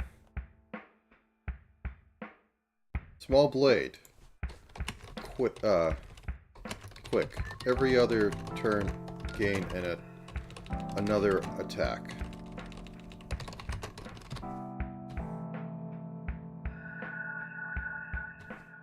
Let's put that in there, because that's the only differentiation. And if you, like, have a bunch of items that just give plus to attack and piercing and all that, you want to do more attacks. So the quicker weapon, you just, you know, pile it on there. It's a heartbeat.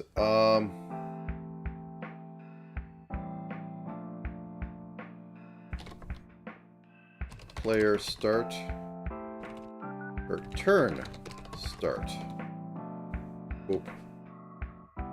Refresh action, all this stuff. Equipment things. If player.equipment.id equals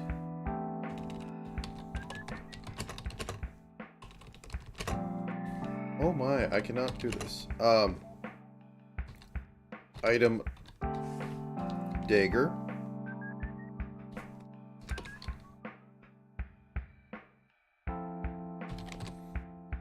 If player.equipment.active player or attack action plus plus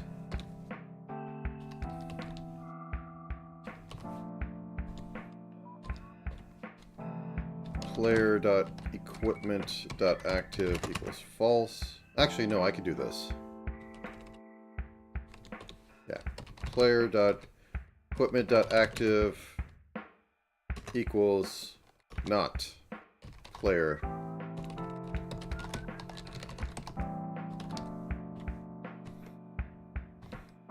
Good old toggling setups.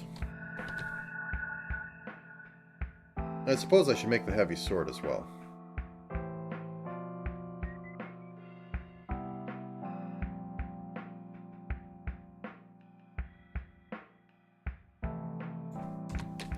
Item, large sword.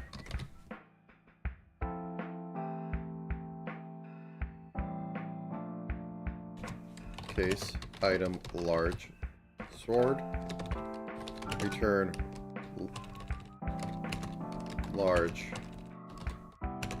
sword. Case, item, large sword. Return large sword. Will slow you down every other turn. And then we make a little item, weapon, large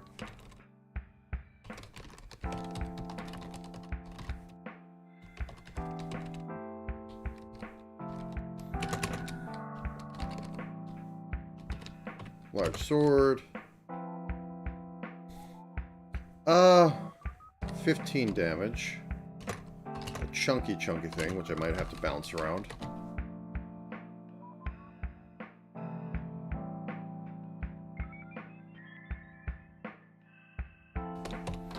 Case, item, large sword. Rect. X equals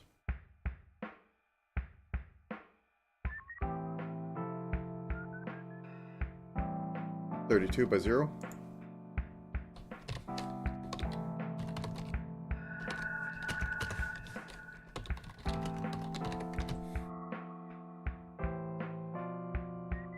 And back over to here.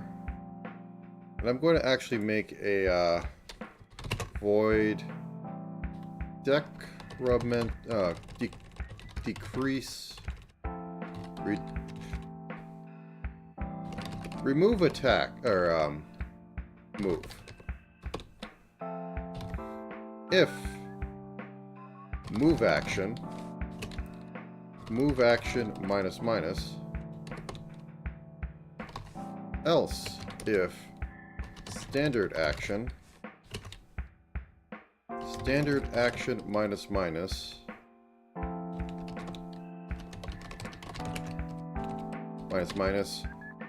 attack action plus plus. Void remove attack if attack action minus minus, else if standard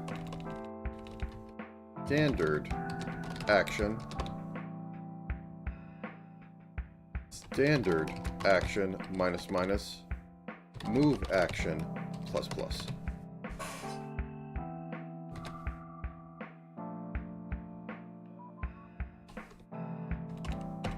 Else if player dot, oh, this should be a weapon.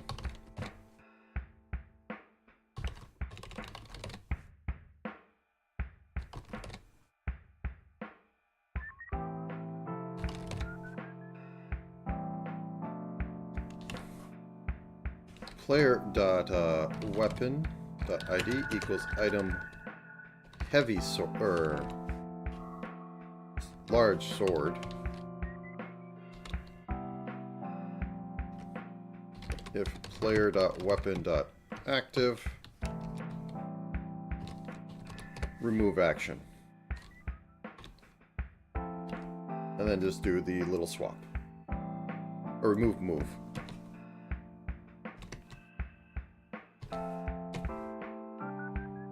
Okay, let's just see how this goes.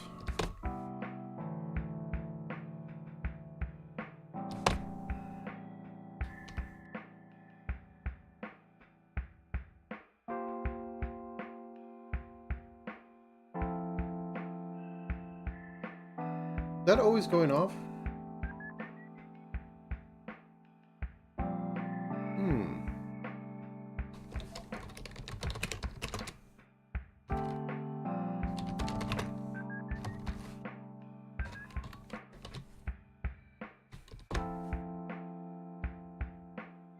actions should be like resetting up here.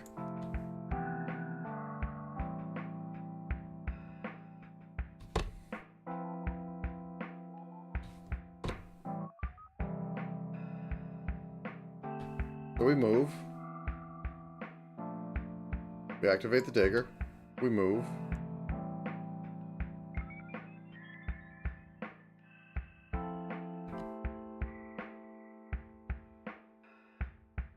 We activate the dagger. We move.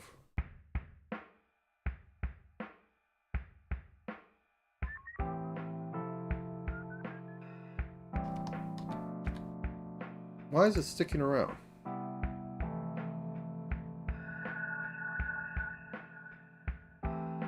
And that's like 0 and the extra one is that.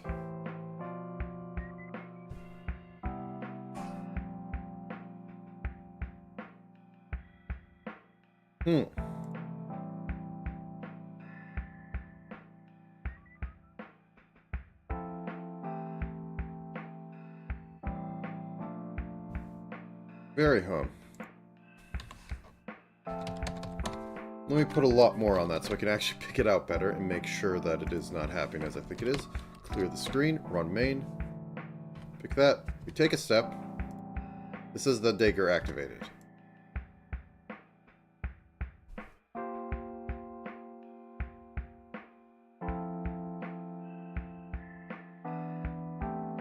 It's not saying it activated again, but I got another attack there.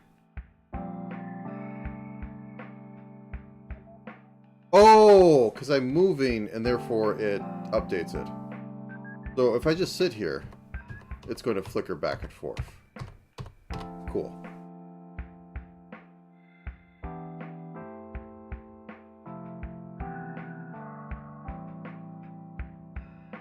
Okay, I guess that kind of works. Maybe I will work with it later, but... Because you gain that extra action and it sits there.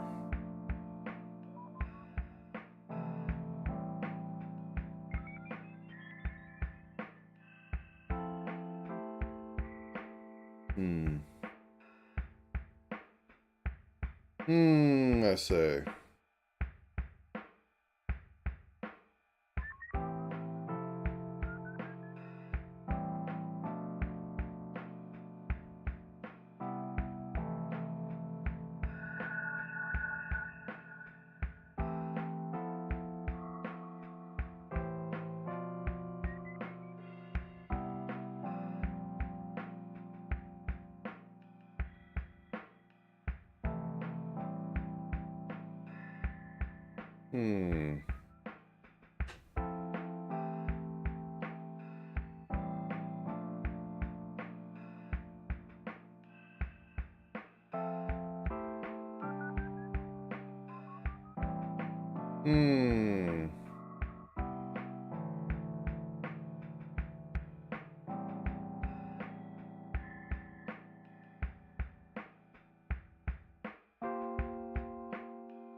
Okay.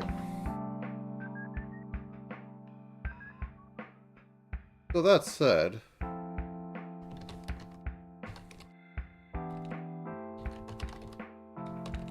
Okay, let's try using the lawn sword.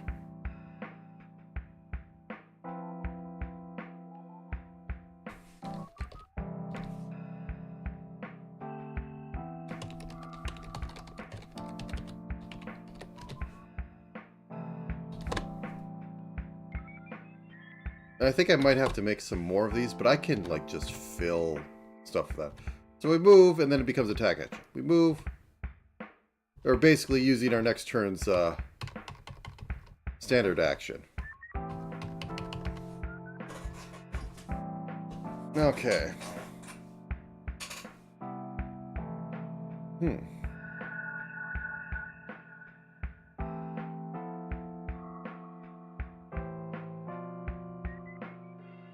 So that's working as expected. Could work better.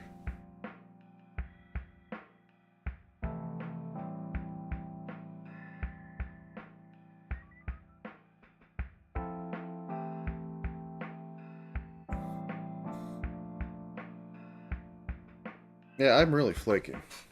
Um...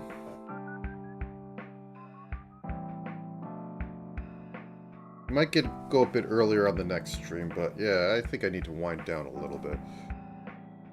So let's just slap in some more relics, because that's brain dead work for me.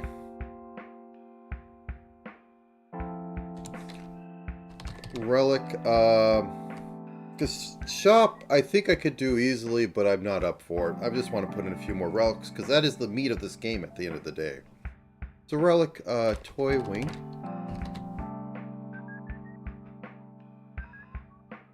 Oh, sorry to hear that. Good luck with it.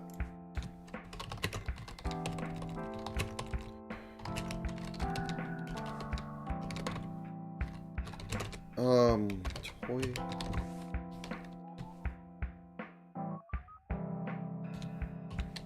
Case. Relic, toy wing. Return. Gain 1 extra movement until hit. Resets every room. So we go into top level.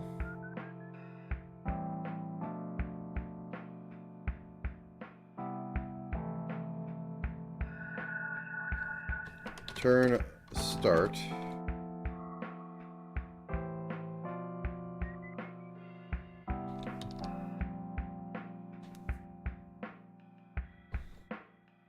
If has relic ID, relic toy wing,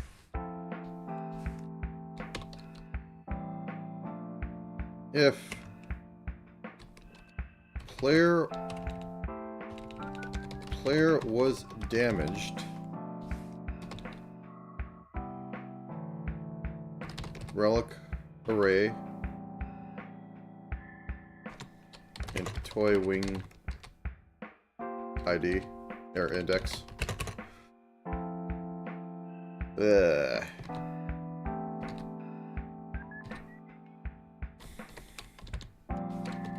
Toy wing index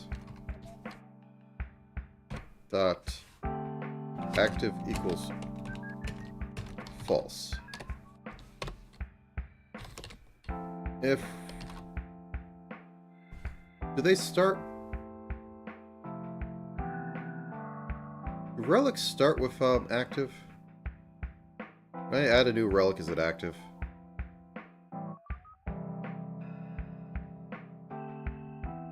I'm going to say that they're active. Relic. No, if relic array toy wing index dot active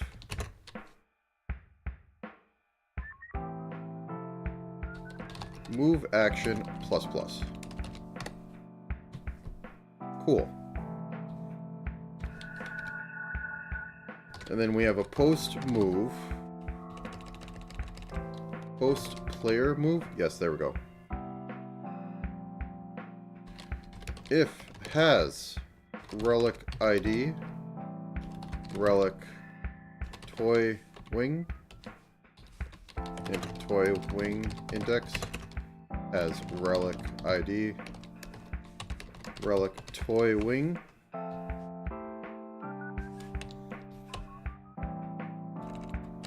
If toy wing index does not equal -1, relic array toy wing index dot active equals true. So it's always going to force it to be active. Like, why bother checking? I'm doing enough faff as is. So back to relics. Common. Or no, top level.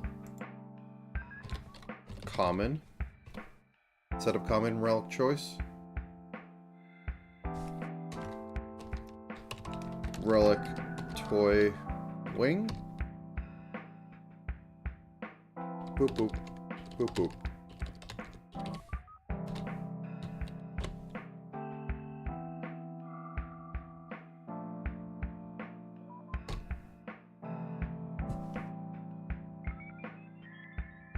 And just run down to bot. I need an enemy to hit me in order to really test this, but we'll see.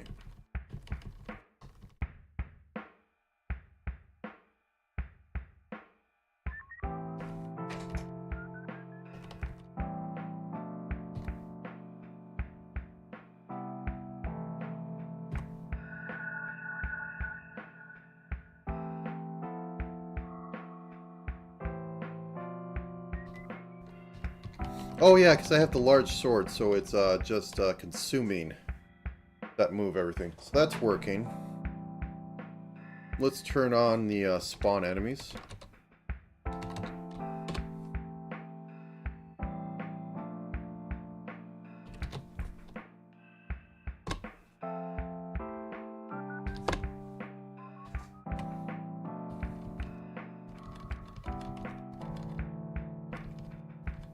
Actually, let's just have a normal sword.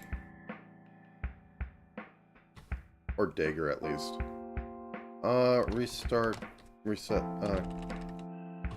Game.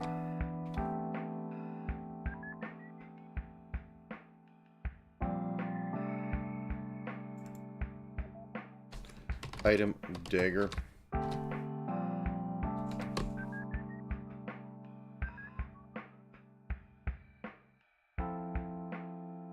Weapon dagger. Okay.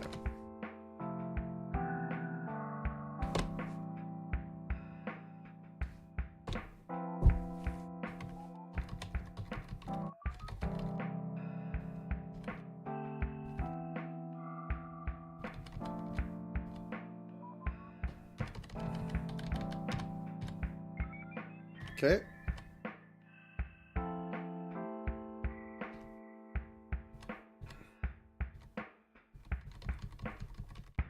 Anybody want to hit me? Well, starting room could start with okay.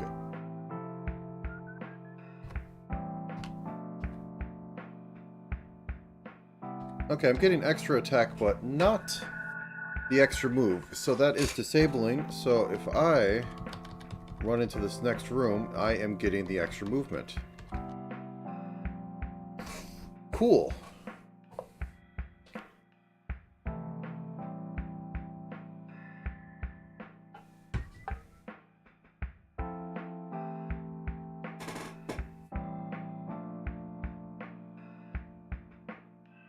Cool. Okay.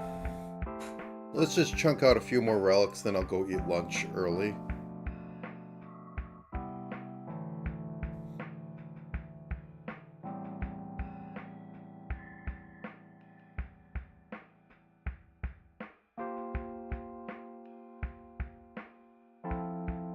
Ancient gear, every 3 turns, gain 2 block. Sure.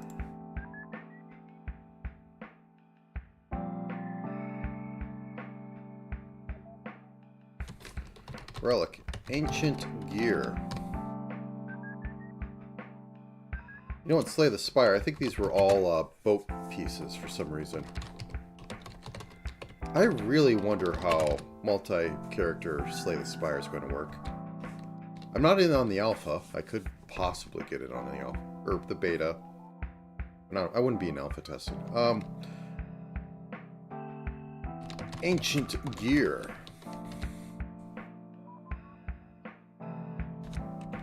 Okay, so relic, ancient gear. Return. Gain 3 block every 2 turns. So you get it at the start of turn every 2 turns. So you have 1 block, it goes away. That's turn 1. You have 2 block, it goes away. So you have 1. I guess it would have to be every 3 turns.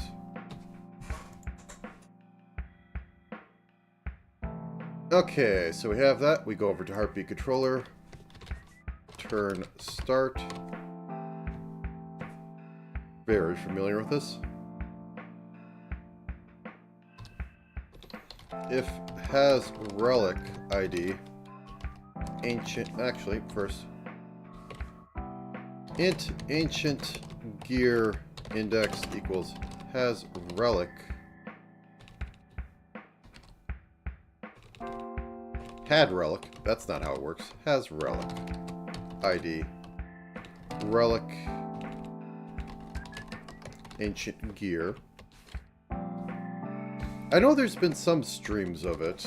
I haven't looked in yet.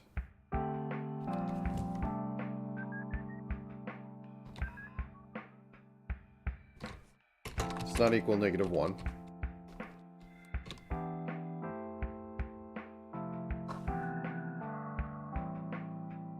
So, relic array dot count plus plus if relic array ancient gear index dot count is greater or equal to 2. This starts at 0.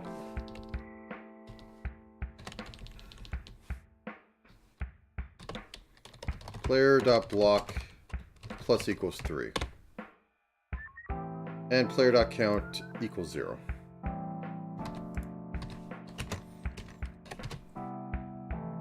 Okay, and then we go to common relics. You get to go down here.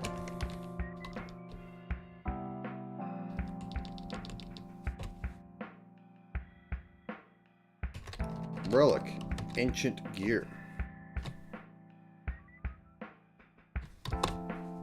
So, I mean, there's other games. I never looked into, like, the Project Moon ones.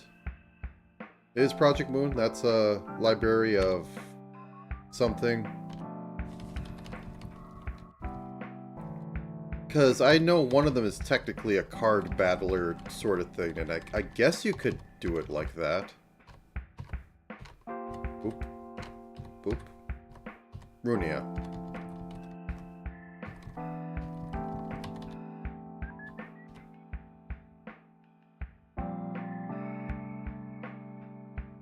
Yeah, yeah. I don't know if there's technically, very technically, Fate Grand Order is a card battler. And there is no way around it. It is technically a card battler.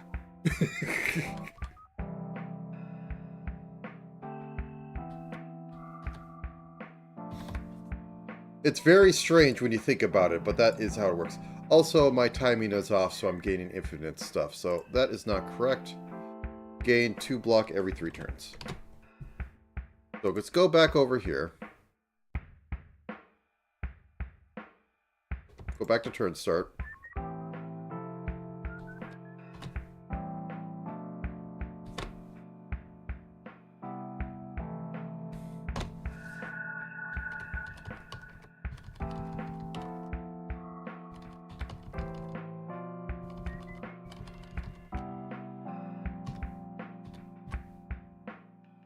Okay, so 1, 2, there we go. 1, 2.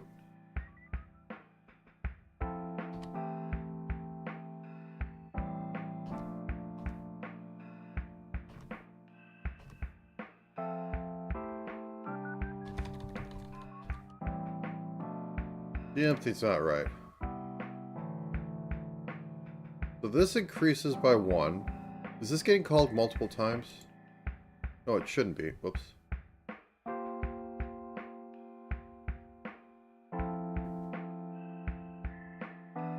So it starts at 0. Yeah, this should be 3.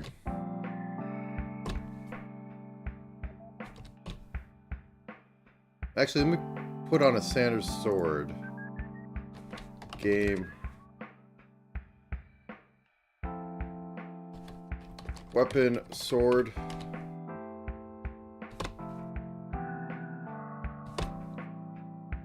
Because, I mean, like, the simplest way is that you mix everyone's card in the deck, and then maybe you have skills that go off it, like Fate Grand Order does.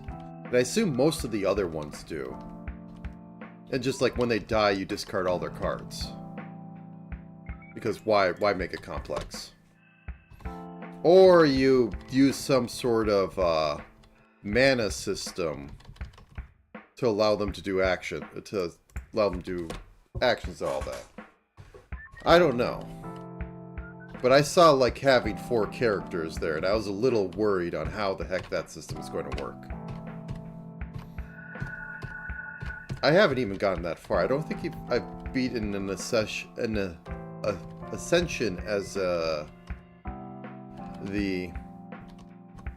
Watcher yet. 1, 2, 3. 1, 2, 3. 1, 2, 3. Okay, so that works perfectly fine. Weapon, large sword.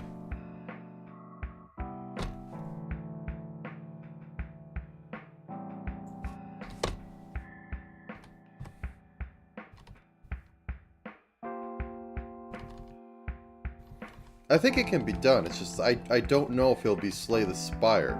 Oh yeah, I'm slow. I forget that. That's why. And I do massive damage. Okay. 1.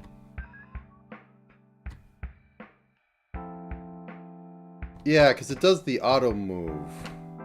If I just sit here, it cycles normally. Okay, because if you have no move action and you try to move, it just chunks all your attack actions away and goes to the next turn.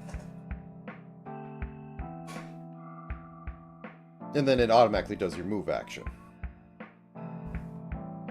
Which is a little odd, I don't know, but it feels better in playing. Okay, let's cross that off the list.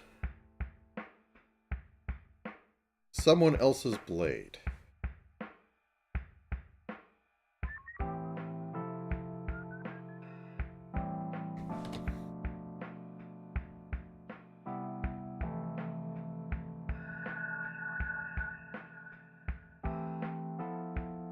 Which is a blade in Metal Gear Revengeance.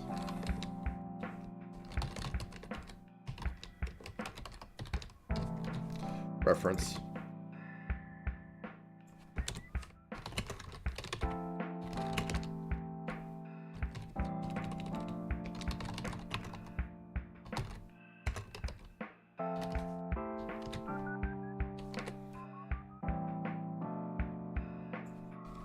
Case. Relic. Someone else's blade. Turned. After attack, in 3 turns, gain 15 attack. After taking damage.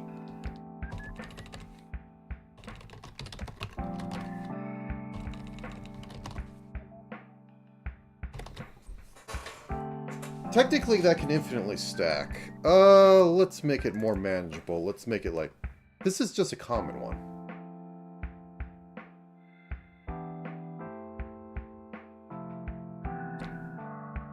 Let's make it 10, and it can't, like, double it. So, back in Heartbeat Control... Or an entity... Entity... damage, or damage entity.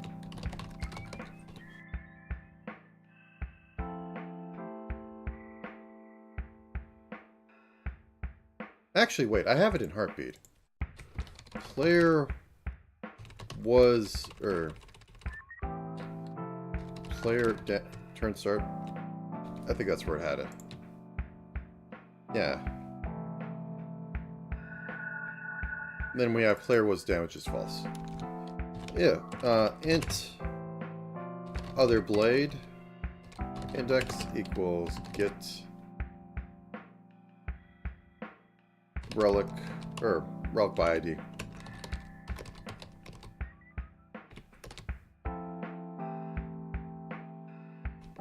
Relic someone else's blade. If other blade index does not equal -1.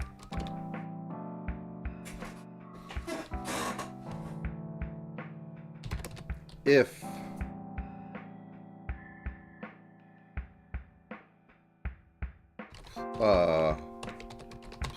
was damaged, go into here. If relic, no, has relic ID. If relic array other blade index dot count, or if not,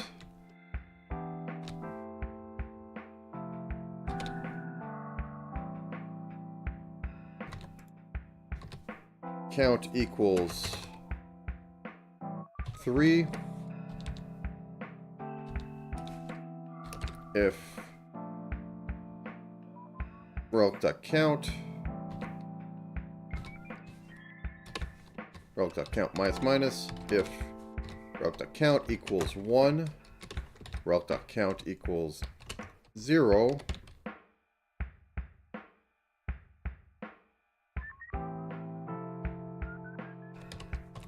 if player.attack less than 20, player.attack plus equals 10.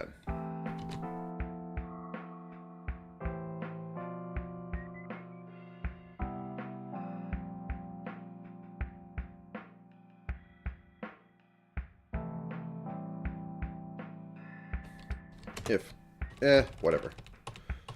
Let's roll with it. Making everything perfectly balanced is boring. Common relic. Ancient gear. Or, no, toy wing. You made it to the club.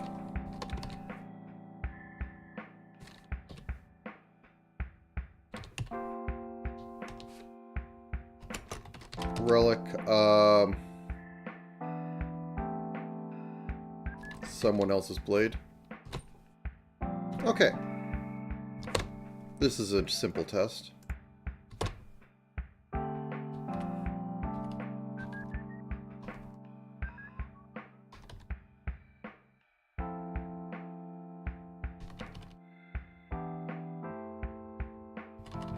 Helps if I can actually get it first. That should probably be red. Why is it orange?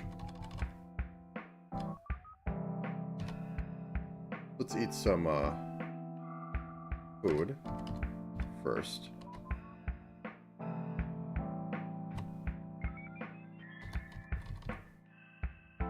Okay. So we're hit. 1, 2, 3.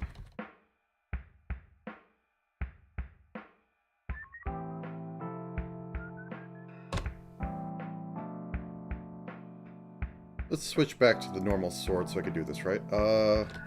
Reset game. Weapon, sword.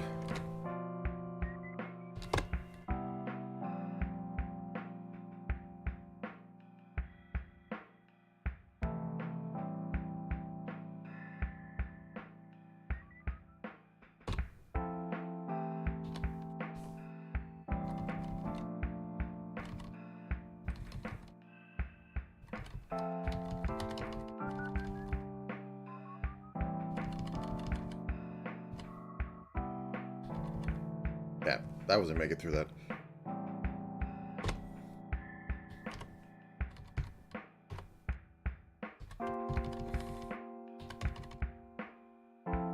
X should probably be pickup if I have X be pickup in the other thing.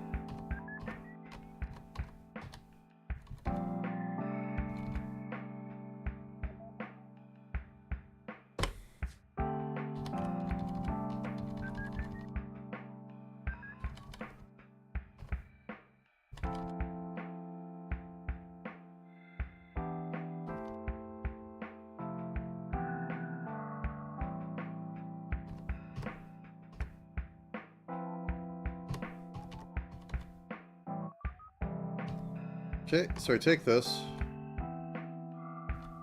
I have no attack up. Let's gain a banana. Let's actually eat the banana.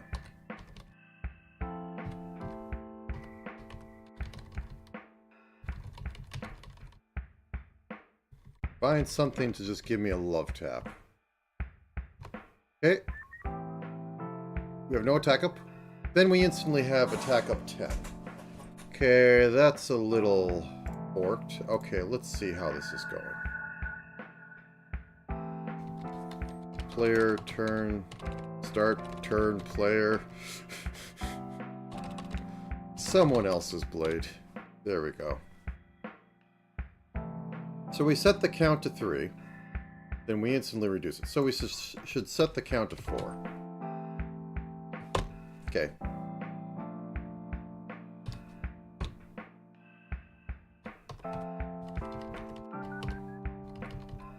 Get over here.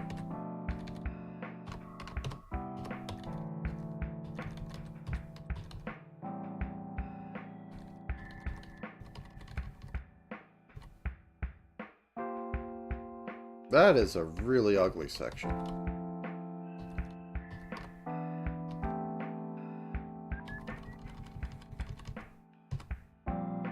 Okay, we get this guy to come up here. Get rid of him, then we rush the smiter.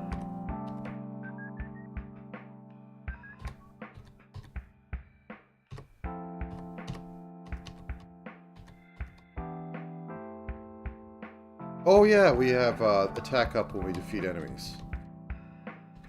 So yeah, we're actually pretty good in mob situations.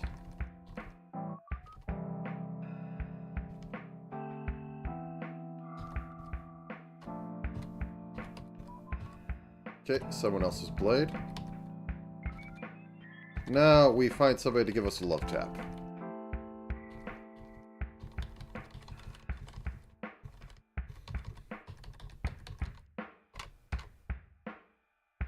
Okay, 1, 2.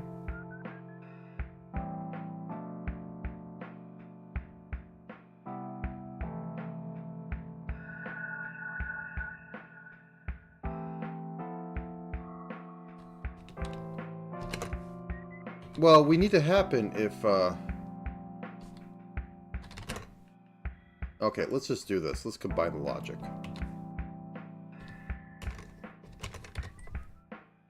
There we go. This should be fine now.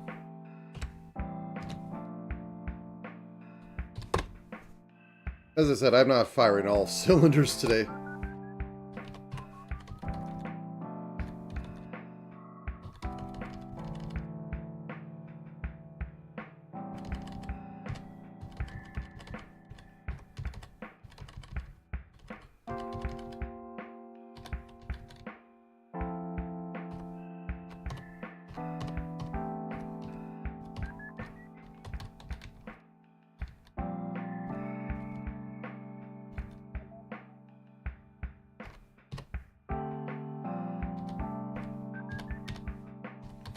Okay, so now, can we get a slime?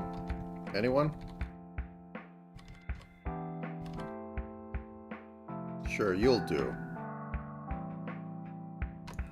1, 2, 3. Bingo. Okay, that's working.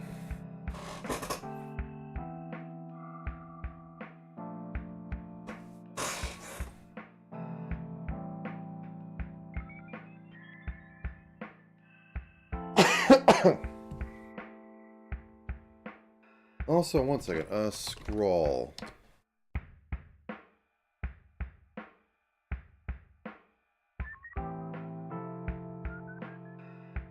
When do I update this?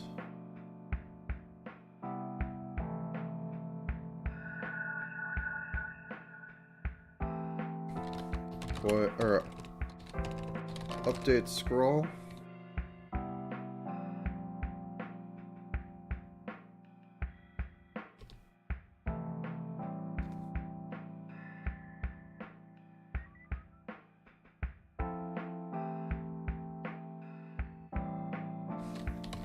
If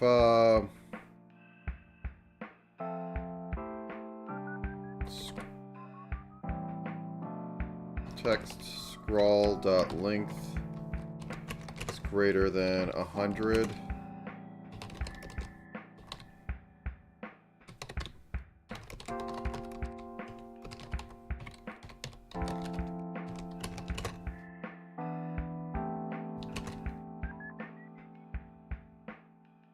I only want to have it go at 4x.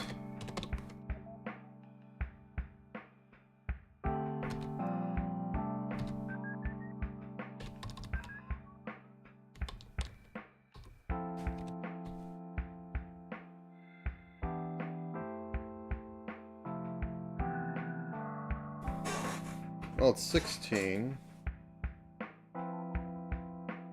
Yeah.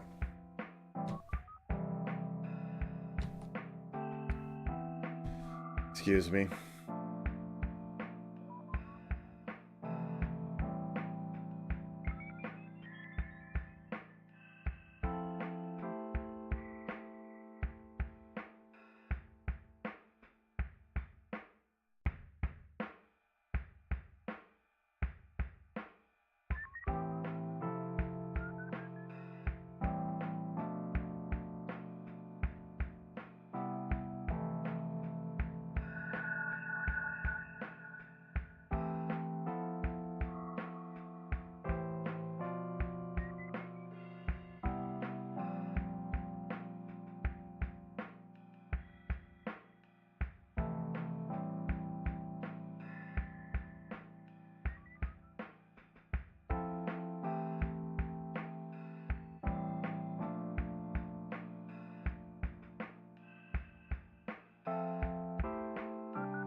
Okay.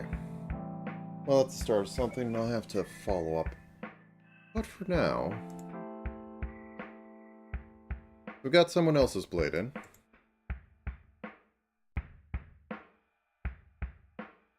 Green. Fighter's ring. No, Rogue Sandal could be plus movement every 4 movement. Plus 1 movement every 4. Which can get really silly. But yes.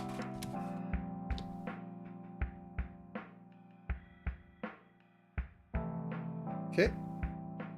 Let's get that in there. Give it a test, and I'll probably go eat lunch and see if I can figure out a few things.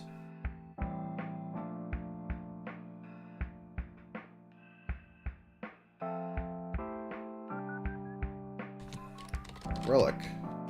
Fighter ring. Case. Relic. Fighter ring. Return fighter ring.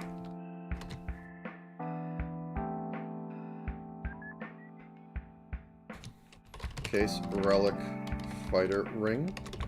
Return gain an attack every 3 attacks. Let's not have it be you have 4 attacks, now you have basically double attacks, or you have 8 attacks.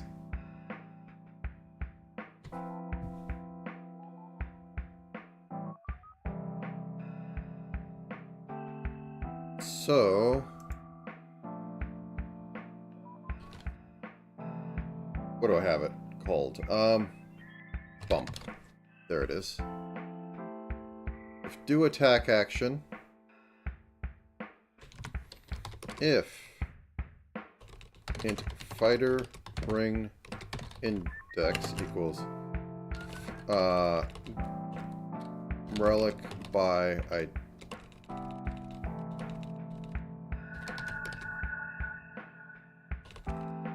has relic ID. Okay.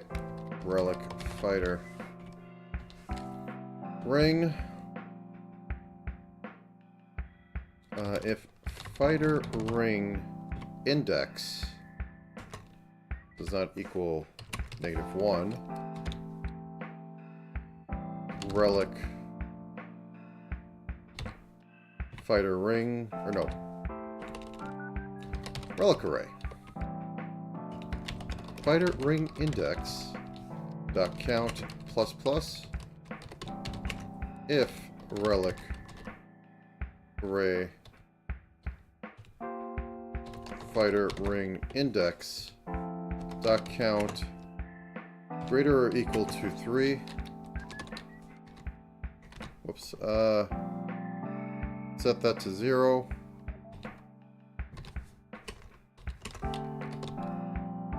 Attack action plus plus. And I will need effects everywhere to like pop up on screen, or like just have like attack plus floating above where the relic is in the sidebar or something, or just over the player, but I don't have that system right now. I've done it before, but it's just not in there right now, and it slowly looks like I might need to do that this afternoon. So anyways.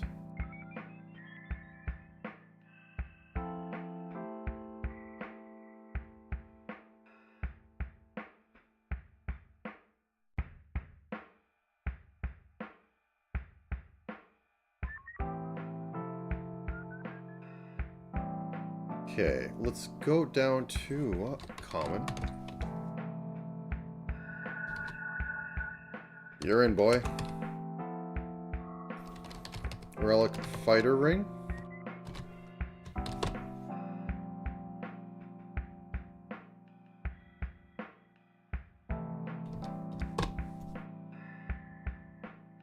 Okay, Cabal. Flaming Sash.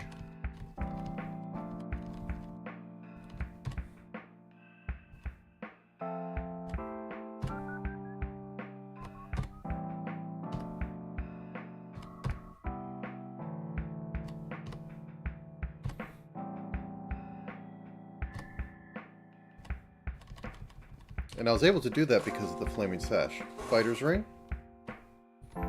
So, 1, 2, 3, and I gained an extra attack. And it was worthless.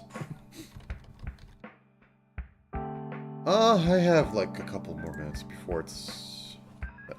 Let's see.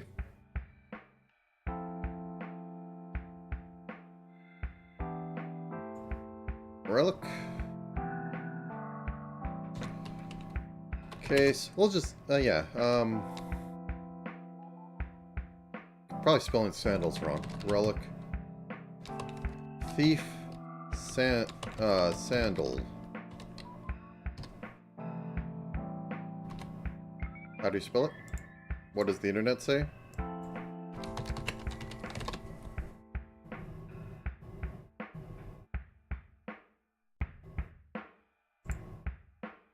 Sandal. Okay.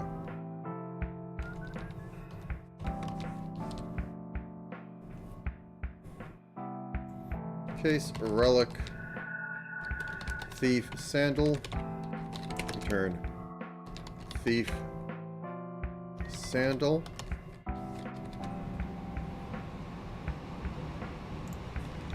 Case, relic, thief, sandal. Return. Gain a move action. Yeah, it could be every 3 moves. If you have that comboed with the Ouroboros thing, you're just cruising. If you have it comboed with the over speed, you're dying.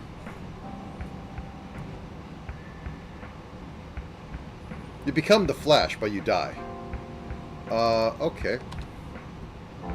So over in here, post player move.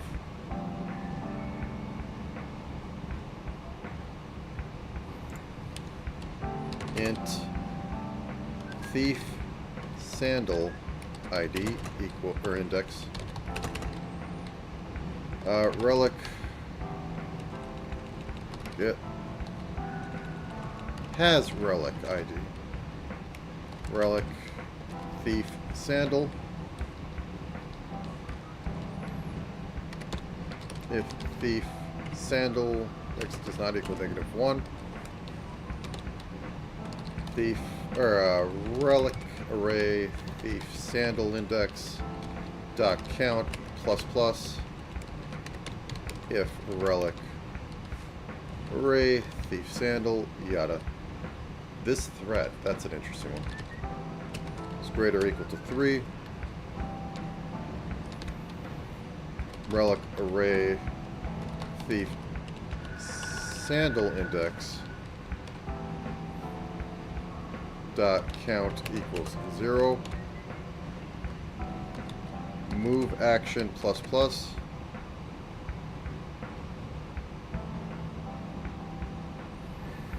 And I think after this in the main heartbeat,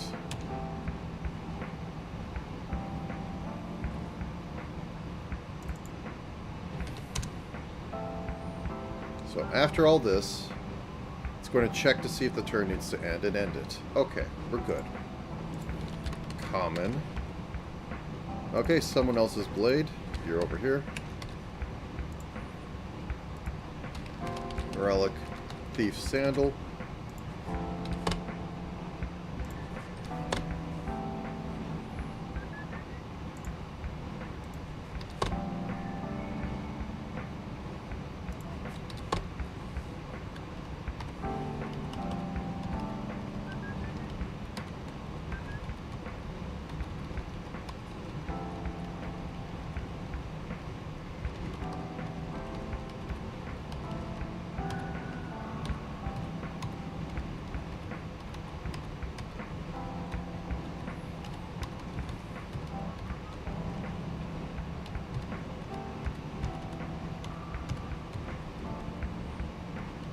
Get up here.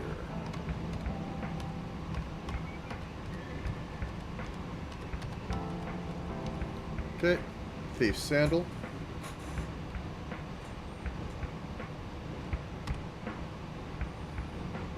Okay. And the scroll is going faster because I have so much text on it. Ooh. 3. 1, 2. Move. 1, 2. Move. 3. 1, 2, 3. 1, 2, 3. Basically, you get a free movement every 2 movements because you get a free movement from the extra movement, possibly. So I think that's good. I think that's workable. Okay. I think I'm going to call it for now. I'm going to order my food, and I need to take care of something. So thank you for coming for this shorter one. Today's kind of a iffy. We'll see what happens at 2 o'clock. But for now, progress has been made. We got the stuff ready to try and do the shops, but I haven't done the shops yet, so it's all there. I'll try to do that, and the next one, I guess I will try and have a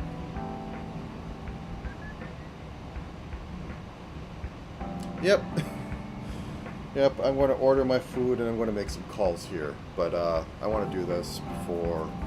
Well, it's a good excuse to end early and try to get some food in me and see if I can recover today. But yeah. Anyways, thank you for coming. I'll be trying to stream again at 2 o'clock. No, it's fine. It's fine. I speak to air no matter what. 2 o'clock Central Time. I will be trying to do the next part of this, but for now, let's just wait for the bubble.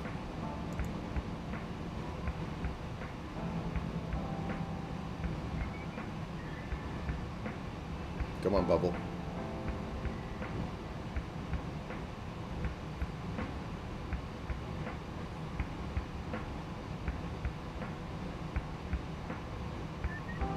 Yeah, that's fine. Oh, there it is. There it is.